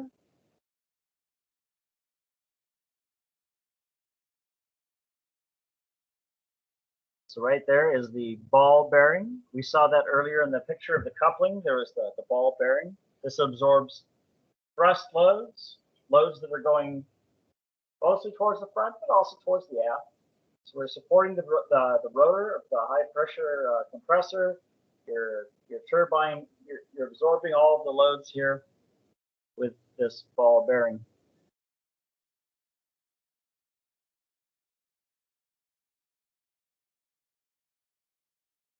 This is a cutaway of our combustion chamber. Sorry, this one. Cutaway of our combustion chamber. The air comes out of the compressor, goes through this path right here into the combustion chamber, and gets to this right here. This is the fuel nozzle.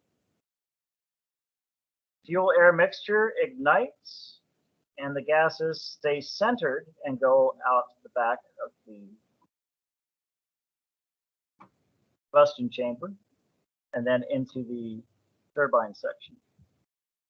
So it's very important that our flame does that. It stays nice and centered down through the center, because we don't want the flame to come up, not to the sides. We do not want to contact any of this metal in this combustion chamber liner, because this flame is a high enough temperature, it would burn to the combustion chamber rather quickly, almost instantaneously, if you were allowed to just take the flame and move it sideways. So if we took the combustion chamber, the nozzle, while the engine was running, we actually unbolted it, so it wasn't bolted to anything. If we were running the engine and we took it and we intentionally turned it sideways, tried to force the flame to go towards the side, we could probably burn through. If we wanted a training engine, we wanted to actually burn one on purpose, what we could do is we could block the cooling holes. If we obstructed the cooling holes, then the airflow wouldn't keep the flame centered, and we would burn through the side of our combustion chamber rather quickly, get some good cracks and some burn through. So if these holes became blocked for any reason, any of these holes became blocked, the airflow wasn't coming through these holes or through little slits that they have at these seams right here. Airflow is going to be coming through, creating a cushion. If these were obstructed for some reason, then our flame could contact the sidewall material and burn through. If it burns through the combustion chamber, then you could have a fire external to your combustion chamber, which means then you might lose your airplane, because your fire should stay inside the combustion chamber and not outside.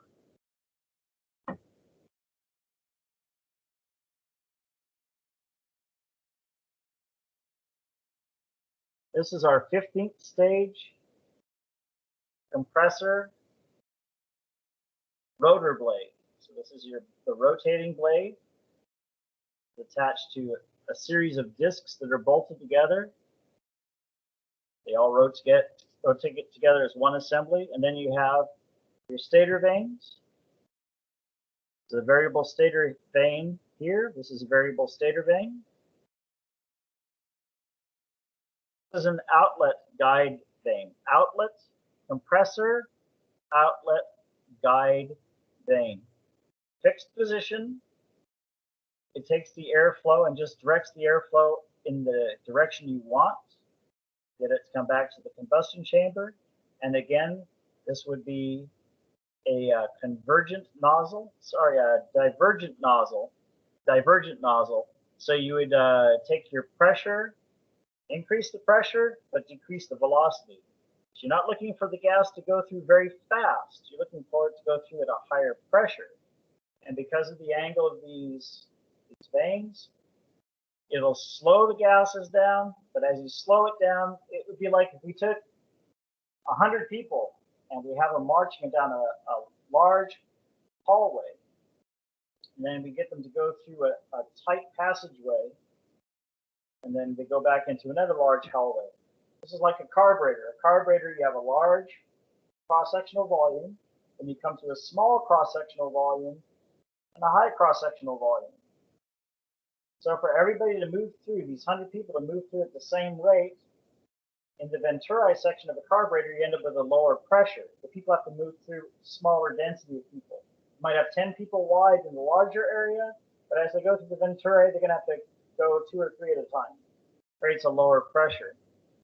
So what we're doing with the duct at the nozzle at the back here, this outlet guide vane nozzle assembly, is you convert the velocity into pressure. You try to squeeze all the molecules in. You want higher pressure. Higher pressure means higher temperature. Lecture notes don't mention the higher temperature, but higher temperature is particularly useful because then with your higher pressure and higher temperature, you will get fire right here where you need it. You want flame, and you want the flame to go that way. The pressure is high here, and your temperature is high, then it'll ensure that your fuel burns and that everything heads in this direction, You want the gases to continue to go this way. That way they can go to your turbine. So we go through these right here. This is called your turbine nozzle. You have a bunch of stationary vanes. Vanes are not rotating, they're fixed. Stationary vanes. So your segments, your vane segments here. On the Avon, they're solid. On your commercial jet engines, these will be hollow, and they will have cooling air coming out of hundreds or thousands of cooling holes. Creates a shock cushion around the metal to keep the flame from touching the metal directly. You want the airflow to go in this direction, but you don't actually want the flame to physically come straight into contact with the metal. Operating temperatures for the Avon, these will crack. Higher operating temperatures in things like CFM 56 on our 737 and A320. If these components were not air cooled, they would overheat, warp, crack. Warping isn't particularly helpful. T-33 has solid vanes, and they warp. They begin to bend. As they continue to bend, they'll crack. The parts are no longer produced, so Rolls-Royce came out with a procedure that we take the vanes and we actually have to work them, cold work them back into original shape, and then perform NDT to make sure we didn't crack them in the process of cold working them. So our flame comes out the combustion chamber, goes past our high pressure turbine nozzle guide vanes, and goes to the first rotating high pressure turbine blade. In this case, Rolls-Royce calls it high pressure, intermediate pressure, and low pressure on these turbine blades. However, they're all physically, the discs for these are all physically bolted together. So we have 3 stages of high pressure turbine. Each disc is separately manufactured, and then they're bolted together. They are bolted together at these flanges, so that's a bolted flange. This is also a bolted flange here. So in reality, when we go to work on the RB211, it has a high pressure turbine, an intermediate pressure turbine, and a low pressure turbine. And they are not mechanically coupled. They are aerodynamically coupled. So the airflow coming off of one is what turns the other one. And then the airflow off of the intermediate turns the low pressure. So in this diagram here, if Rolls-Royce Avon made this diagram today, they would probably not put high pressure, intermediate pressure, low pressure on the blades, because that would cause confusion with this engine, which I will get for you here. I will show you a case of the Rolls-Royce RB211. Rolls-Royce Avon is only a single rotor system. So if you're in the cockpit, you would only have 1 RPM indication. You would not have N1, N2, and N3. All of the rotating items in this engine all spin at the same RPM. because our high pressure compressor, we only have one compressor spool, or one compressor rotor, this compressor rotor that would be here. So our compressor rotor, which consists of 15 discs, there's 15 discs, and all of the discs are bolted together to make one big, long rotor. This is heavier. Subsequent engines that you will see, we will have some discs, and then we will have things called spools, where you can have multiple sets of blades that are in there forming several of the different stages.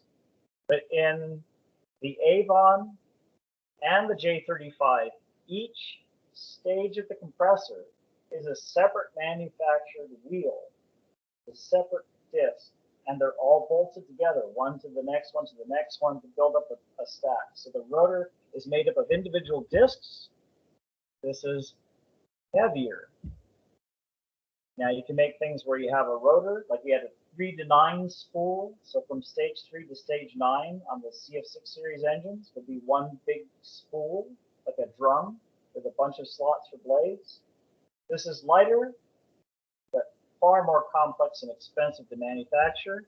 But the cost savings in terms of burning less fuel, the airlines will pay the extra money to have the more complex and expensive manufacturing because it's less costly in the long run because fuel is expensive. So each one of these is a separate disc. So I'm showing you this picture because in just a few more pages in the lecture notes, you're going to see another Rolls-Royce illustration of the same engine. It'll make more sense if you see that less detailed picture than if you got to see this one. Unfortunately, this original book, somebody took colored pencils and colored in it. To an extent, it helps us a little bit because we can actually see our stators, our rotors. The guy spent a lot of time coloring. He did all of this with a pencil by hand during class. He was probably bored. So stage 0 right here, this is a stationary vane. This one's not moving. I'm sorry, that stage 0 is, actually, it's unusual that they call it 0, because that might be rotating as well. But we have a variable thing. If it's behind a rotating blade, which this does look like it's actually drawn that it's rotating, throws me off if they stay 0. General Electric, all of the modern engines, if this rotates, it would be called the first stage, it would not be called 0. It does appear, however, that this is bolted at this location right here. It does appear that it's bolted and rotates. I take it back, actually. No, that's part of a non-rotating case. So that particular item right there is not rotating. So this one pivots and rotates. So if it's inlet guide vane, it would be in front of your first stage of compression. If it's behind your first stage of compression, if this one's rotating, this would be a variable stator vane.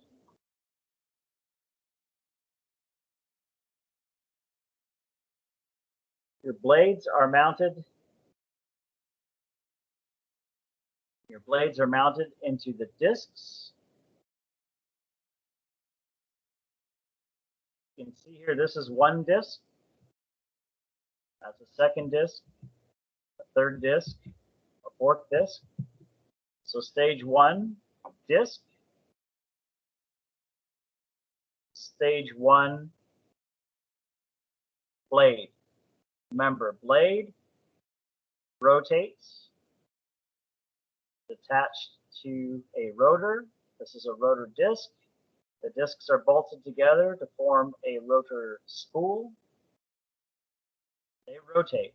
Vanes do not rotate. Vanes remain attached to the compressor case.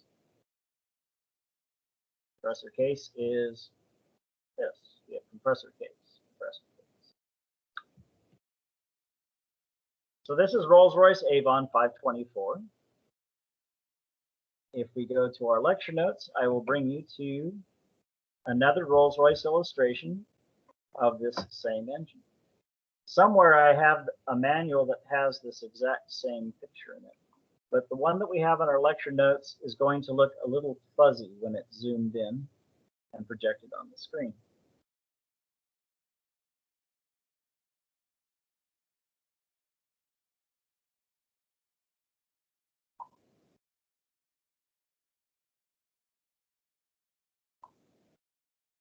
Is everybody having fun?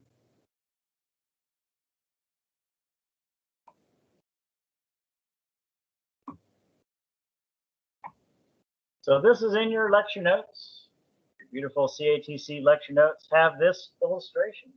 You'll notice this is the same engine. This is the same Rolls-Royce RB 524 Avon. You'll notice here, these are the engine bleed that we saw earlier. Our inlet casing, intake casing. We have a stator vane here. This is stationary. We have a rotor. Then this one is a variable. This is be a variable stator vane. This one pivots. Then these ones are fixed. So stator vanes, these are fixed stator vane, and then rotor blade right here. So very fuzzy, I think. Yeah, somewhat fuzzy. Resolution is not as crisp as I would prefer.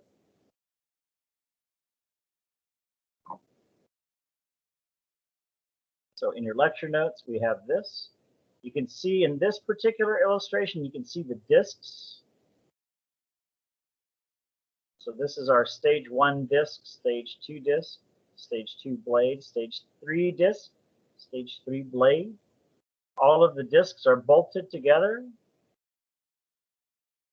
to form a spool. If you have a bunch of thread, if you have an old antique sewing machine and you have the drum with the thread, that is a spool.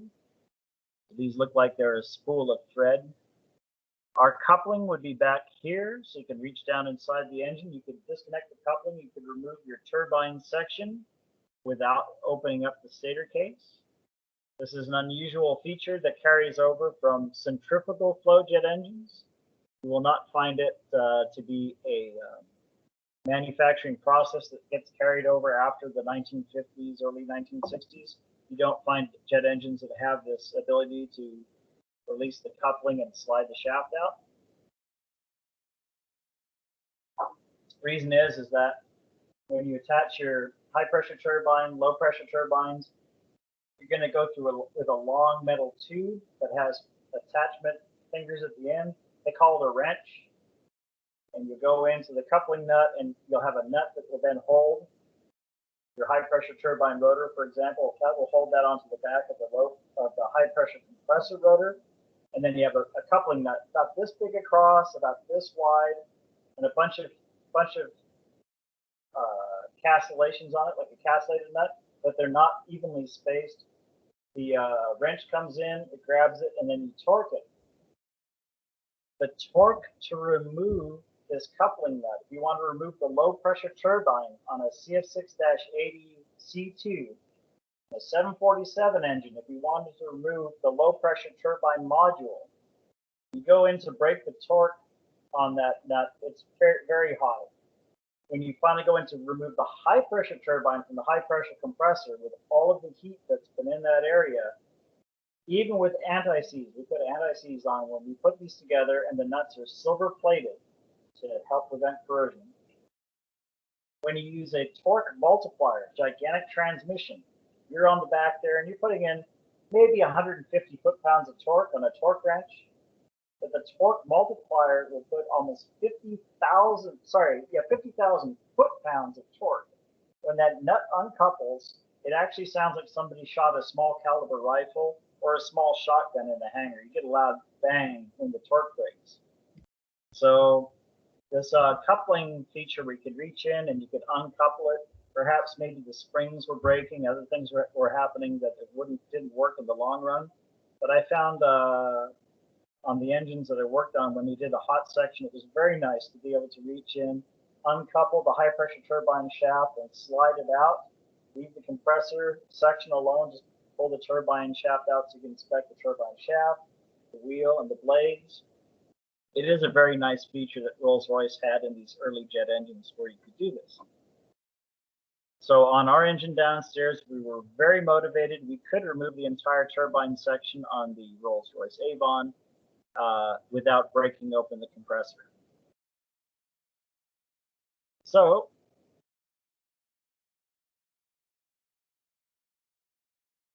with the theory on this engine, you go past the inlet guide vanes, then you go through the first stage of rotating blades, then you go through the vane. Second stage of vane, rotating blade, sorry, second stage vane. So you end up with an increase in velocity, but then you slow the velocity back down again to get more pressure. And this air will come through here, picks up a little bit of velocity going through the blade, but then with the way you design the vanes, you increase the pressure. So you trade off increase in velocity, and you make it increase in pressure. Increase the velocity, increase in pressure. Each rotating blade, speed up the air, but you want to slow it down again. The goal is at the end of the combustor is you don't want a lot of very, very fast moving high velocity gas. Simplifying the aerodynamics, they basically say the velocity when it came in, your velocity coming back out here, it's not going to be very much different. So 600 mile an hour air coming in here, you want it to be 600 mile an hour air at the back. And by designing how your airfoils are designed here, you basically achieve the situation where the gases coming out the back here will be at about the same velocity they were coming in here, but they'll be at a very high pressure compared to what you had before. So compression ratio, if someday they come out with jet engines, they've got some, I think, that can do 40-to-1 compression ratio. You take your 14.7 psi there, and you jump it up back here. Most of the engines you guys are going to work on, your pressures at the back of the compressor will be in the range of being about 180 psi. That's going to be rather standard. So your compressor casings as well are designed to be able to withstand pressures of about 180, 200 psi. Keep in mind that your main landing gear tire on your 737 is higher pressure than what you have at the back of your compressor on the CFM56. So the speeding up and slowing down of the gases, a lot of people, probably it's a little hard to see, but this chart will show that yes, your velocity is increasing as you go past your blade. Velocity increases, but then you drop the velocity down in your stator because you don't want an increase in velocity, you want an increase in pressure. So you see the pressure goes up, up, up each stage. Your temperature is also increasing.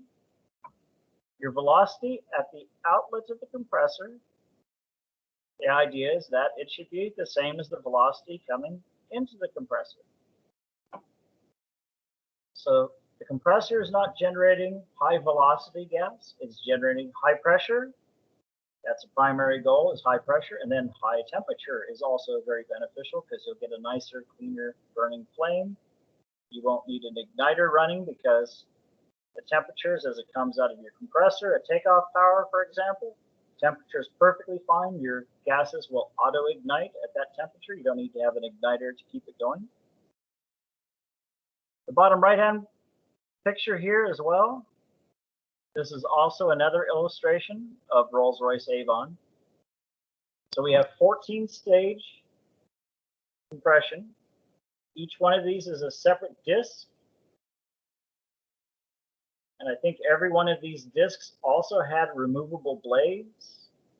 Later engines that you'll find, they'll have a blisk, a bladed disc. So if you have blisk, you have one assembly that's all made as one continual forging, that the individual blades are integral to the body of the unit. You cannot change it. If you have damage to one blade, you have to change the entire blisk. expensive to manufacture, very expensive, very complex, high quality control challenges. It's much easier just to have a disc and change individual blades one at a time. You damage this and one of your blades is out of limits, the whole thing's scrapped.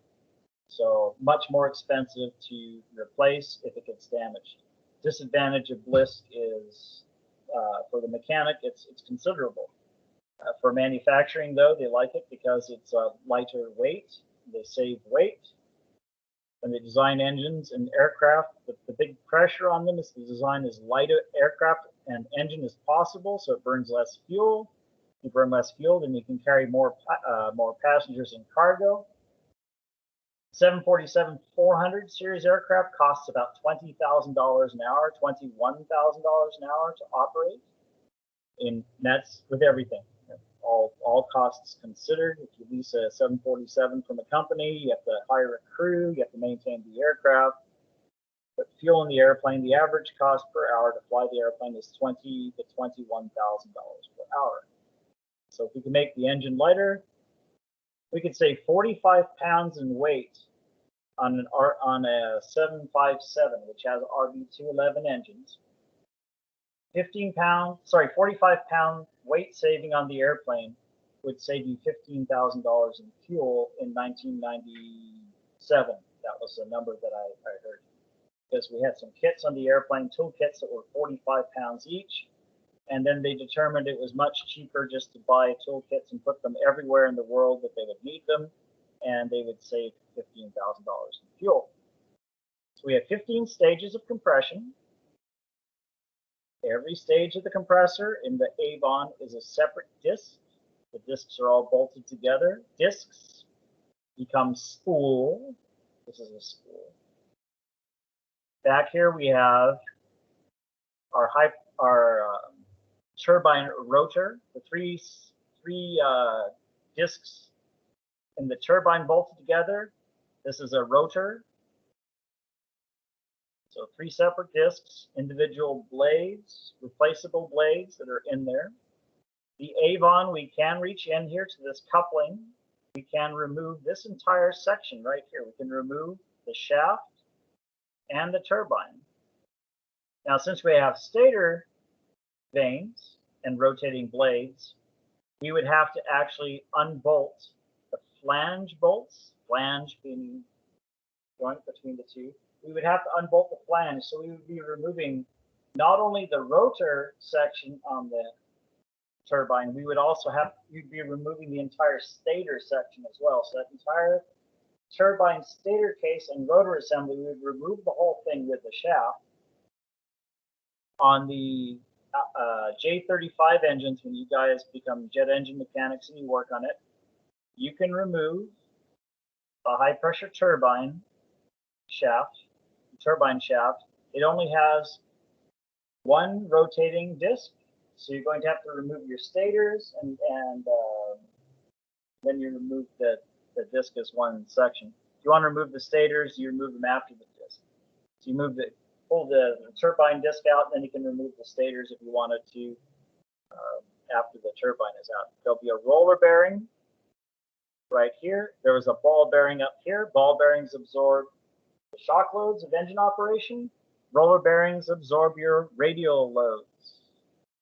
Combustion chamber cans. Combustion chambers, there are 8 combustion chambers. We saw that in the Malaysian illustration on this engine. So, Rolls-Royce Avon. We have this engine in the shop. You will get to work on Rolls-Royce Avon. We have this file right here, this book that I showed you, these illustrations. The book that with these illustrations here, this book is in the files section on Microsoft Teams. You can download the book. It is called Rolls-Royce Avon 524B GenFam, Malaysia. It was version number 5. It's 317 pages. I say wide version because I set it up so when we project it, the projected picture would take up the maximum amount of space. Not like Microsoft Teams where I have this big black space on each side of the lecture notes, big black margin on each side. I haven't been able to get rid of that. The amount of viewable area on Microsoft Teams, eventually we get down to where it's maybe 40% of the entire possible screen size. Maybe 30% is actually the picture. I can't say I'm crazy about this. So right here, I'm using Microsoft Paint. I've got one of these pictures that I made an extremely large version of the illustration so that you can see Rolls-Royce Avon cross section.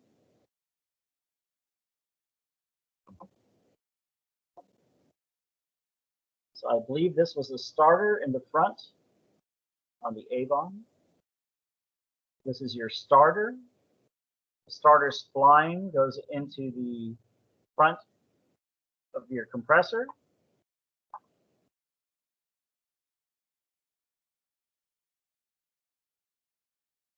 These inlet areas are heated by high pressure bleed air that comes from back here. High pressure bleed air comes from back in this area, comes back and heats the inlet so you don't get icing. Please note that this air is coming off of the back outlet of the compressor just past the 15th stage, high bleed air. This is not coming off of the combustion section. So the combustor is back here. Your bleed air is coming from in front of the combustion chambers. Some of the air that comes out of the compressor is drawn off, comes down through here, and ends up going to do your de-icing at the front of the engine. Anti-icing, even though this is on the engine, most manufacturers will, they have 2 places you can discuss anti-icing systems. I would consider that this is ATA 75.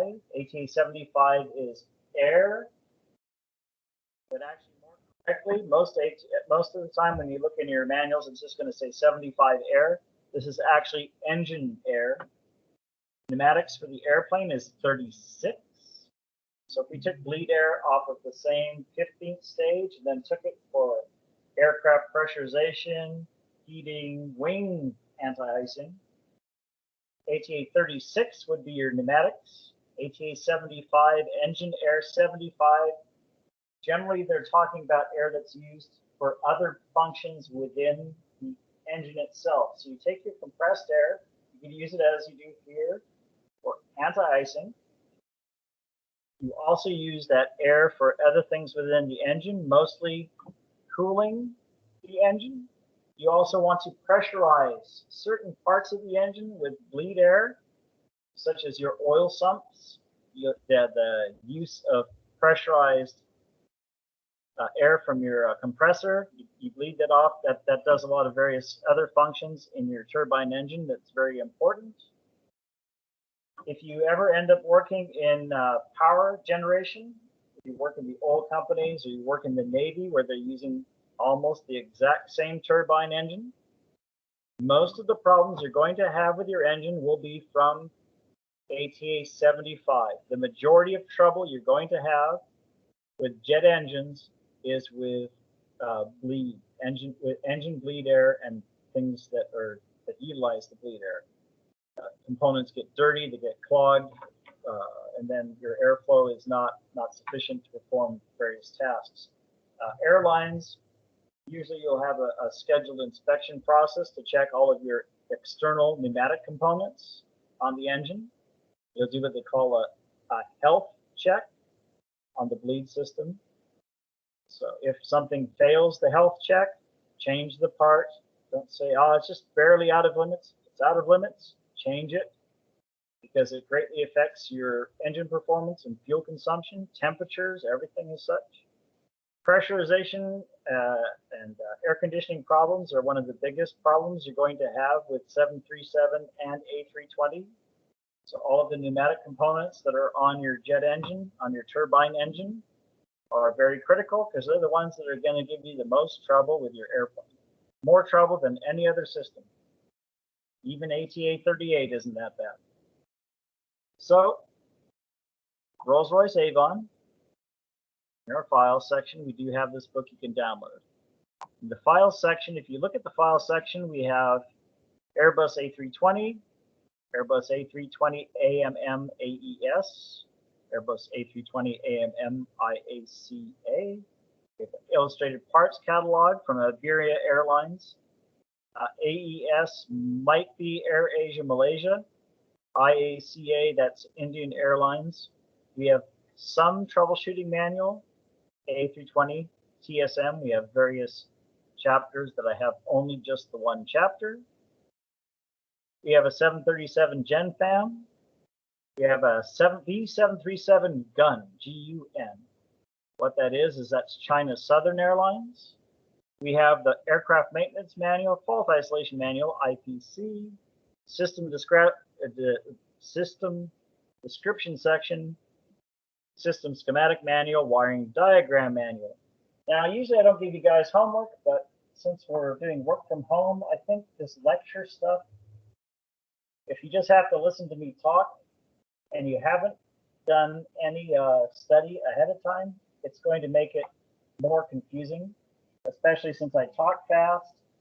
I can't see you guys. I don't know if you're understanding things, if you're not, if you're awake or asleep. Now, what we have here is, this program here. It says Toolbox Remote. Toolbox Remote. You cannot see this very clearly. It says Toolbox Offline. This is a Boeing product right here. This is for Boeing 737. These are all of the manuals. And these manuals, by the way, are revision date 15 February of 2021. This is a current and actually legal set of documents to work on a specific 737. This airplane at this present time is in storage, I think in Manchester. It's only 17 and a half years old. Maybe it will fly again, but I'm thinking with COVID being the way it is, this airline is probably never going to operate the airplane again. It will probably be scrapped. But at the present time, there's a high demand for 737s for cargo operations, so it may actually end up getting shipped to China, become a cargo plane. You're going to work on engines on a 737, since we're discussing turbine engines, in your Boeing toolbox. This program is designed so you're somewhere that you don't have internet access. Boeing wants you to log on to their website and access the manuals live, direct from Boeing, so you get revisions instantly. This particular setup, if I was actually using this in the field, and I will be using this program with different sets of manuals for my cargo aircraft, I will have to look at my temporary revision binder. I will have to see if there is a temporary revision that covers 720000. Inspection check. Oh, so if I'm going to do bore scope inspection on my 737, I have to look at the temporary revision binder because maybe there's been a change. In this Boeing toolbox, we have illustrated parts catalog. It says aircraft illustrated parts catalog, but there will be some, not all, some of ATA 71 through ATA 80. ATA 70 to ATA 80, that's a block of ATA chapters that relate to a specific section of the aircraft, specific system, where we're talking about power plant. APU is ATA 49. It's part of the airframe. Even though in the A&P school we would consider that a power plant component, in operational terms it's an airframe component. In our AIPC, Aircraft Illustrated Parts Catalog, we will have some components that are covered and the jet engine. Most of the jet engine parts you would have to get to the manufacturer's parts catalog for the engine and the engine manual. But there are some things that are covered in the aircraft maintenance manual in ATA 70 to 80. There are some things in the aircraft illustrated parts catalog that are in ATA 70 and 80. The engine manufacturers generally will limit this to things that you legally and safely can change in a flight line environment. On the flight line, maybe in a hangar, but for the most part, most of these things, you're going to change it on an overnight check or on a through-flight check. You're not doing a full depot level overhaul. You have your aircraft maintenance manual, AMM Part 2. This is, I say that your aircraft maintenance manual says Part 1 in the systems description section. The first page of it will say Part 1. So even though it has Part 1 on the front, I don't know if they bother to give us the cover page on this one. No, they don't. It would say AMM Part 1 on the front. It is not actually AMM Part 1 is not legal to use on the airplane. You want to be using AMM Part 2. You'll notice on here it says Aircraft Maintenance Manual Part 2.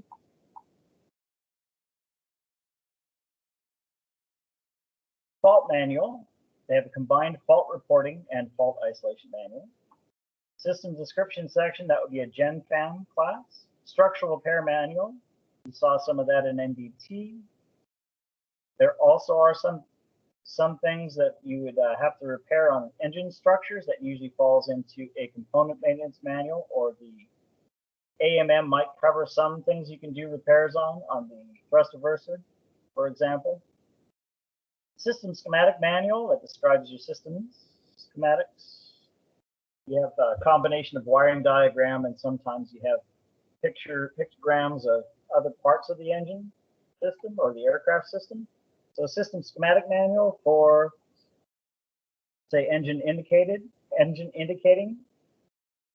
ATA 77, engine indicating.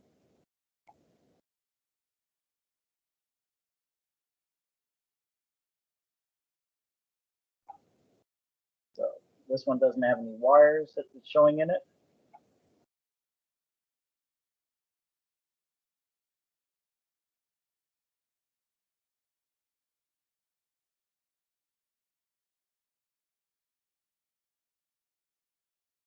So this is maintenance manual Part 1. It says maintenance manual Part 1. If you see this note right here and you're actually working on the airplane, this is not legal. You cannot use this to work on the actual aircraft. Maintenance manual Part 1 is only a school class. This is for what they call general familiarization. You guys will have level 1, level 2, and level 3 classes. In America, we don't care about level 1 and level 2. If you're taking the class, so you just go straight to level 3. ATA 104 level 3 classes. It's a full, probably for 747-400, I'll probably have a 120 or 160 hour class. I imagine that my company, we're going to do it in 120 hours because they don't hire new mechanics. So we'll be able to go through the material pretty quickly. You do not use Aircraft Maintenance Manual Part 1 to work on the airplane. You only use AMM Part 2 to work on the airplane. Remember, when you do your projects, you do not want to use AMM Part 1. If you're using AMM Part 1, then you will lose point. So in the AMM section, aircraft section,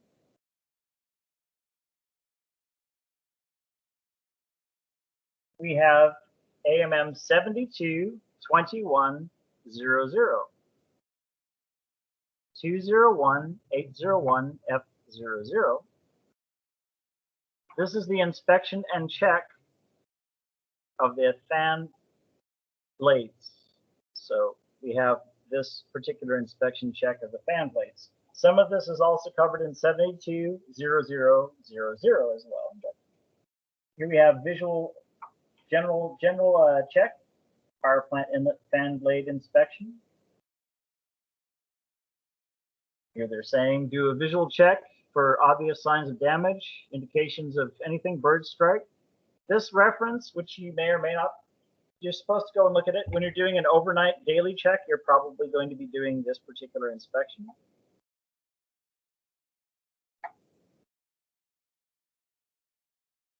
So this is in the Aircraft Maintenance Manual Part 2, which is called Practices and Procedure. What you're looking at here, this is the actual way that Boeing will give you, if you buy this option, they'll give you this set of manuals. You notice in history, if I forget where it was, it's holding a few of the things here, so I can go back and say, oh yes, I was on the Structural System Schematic Manual, SSM 7721. You can go back to that figure again. Helps you to get back to it again.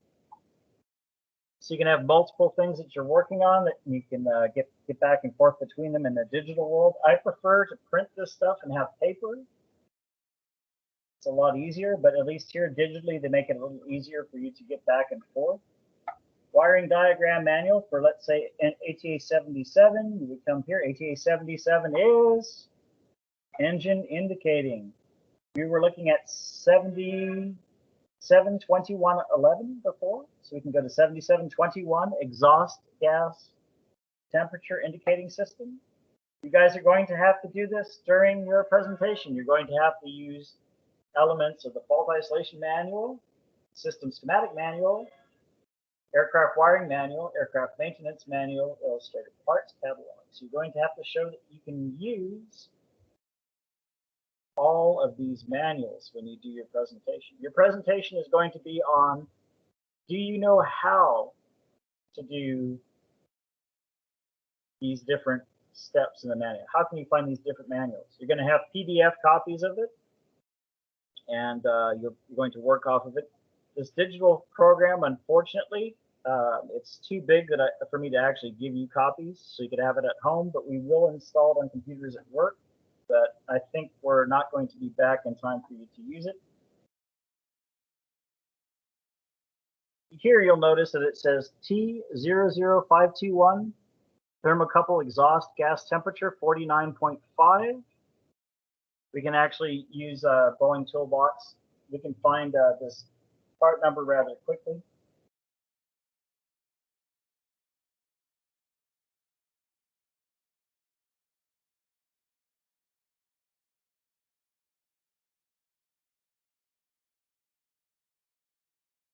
M1809, Common Display System, Display Electronic Unit.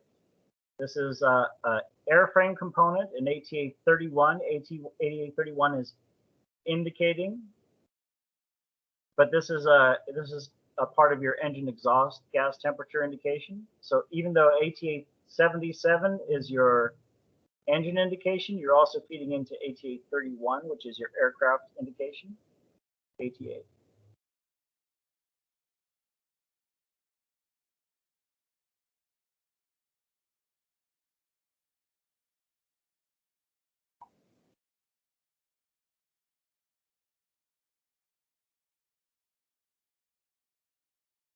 In our fault reporting manual, ATA 77, exhaust gas temperature indicating is covered in section 77-21. Then we have tasks, and we were talking about our T49 sensor. So an example is you might end up having to show that you know how to follow task 802, the bottom right EGT signal, T49.5, signal 2, S2 is out of range, fault isolation. So you would have a maintenance message. So the possible maintenance messages, you would have those in the cockpit. You would go into the CDU, control display unit.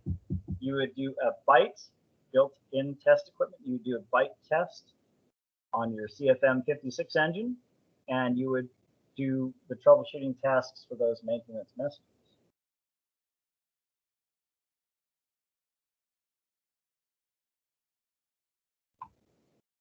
This is a cross-section of a CFM 56 engine.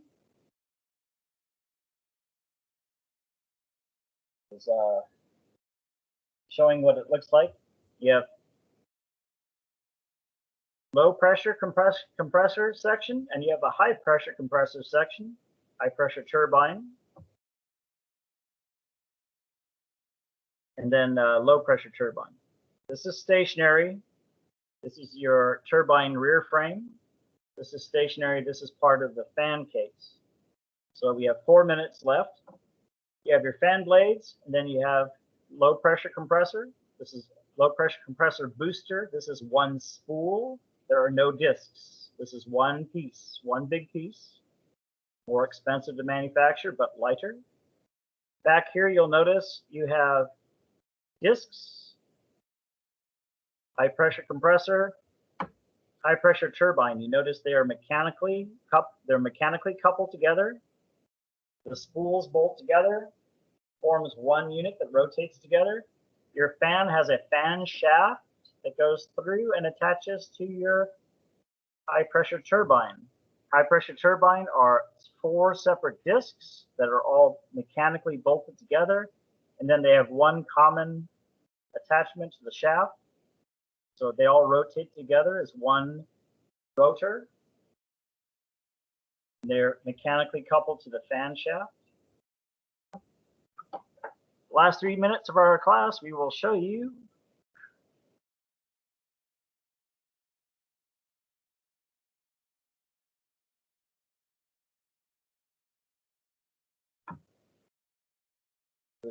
three spools RB211. 3 spools on an RB211 would look like this. This is a 727. We're in ATA 72, Chapter 72, Section 72-30, compressor section. So this is showing a cross section of what it looks like. So we have low pressure, intermediate pressure, high pressure compressor. Notice that each compressor is mechanically coupled to its turbine. High pressure turbine, intermediate pressure turbine, low pressure turbine.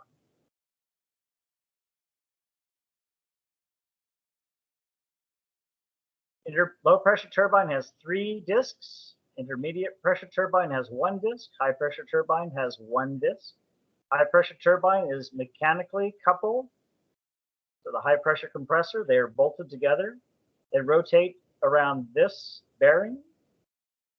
Intermediate pressure turbine is mechanically coupled to the intermediate pressure compressor.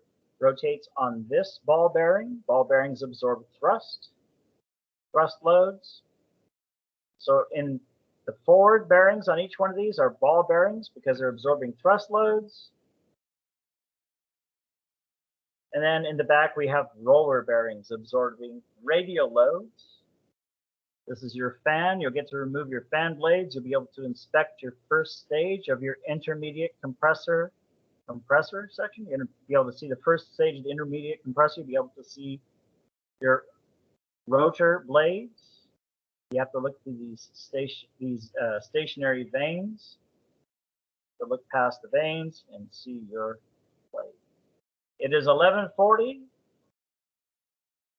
You want to have lunch? I would like to have lunch. So class is finished. It's time for you to wake up. Okay. Have a nice day. Wake up. Class is dismissed. Bye-bye. Class is finished. Have a good day.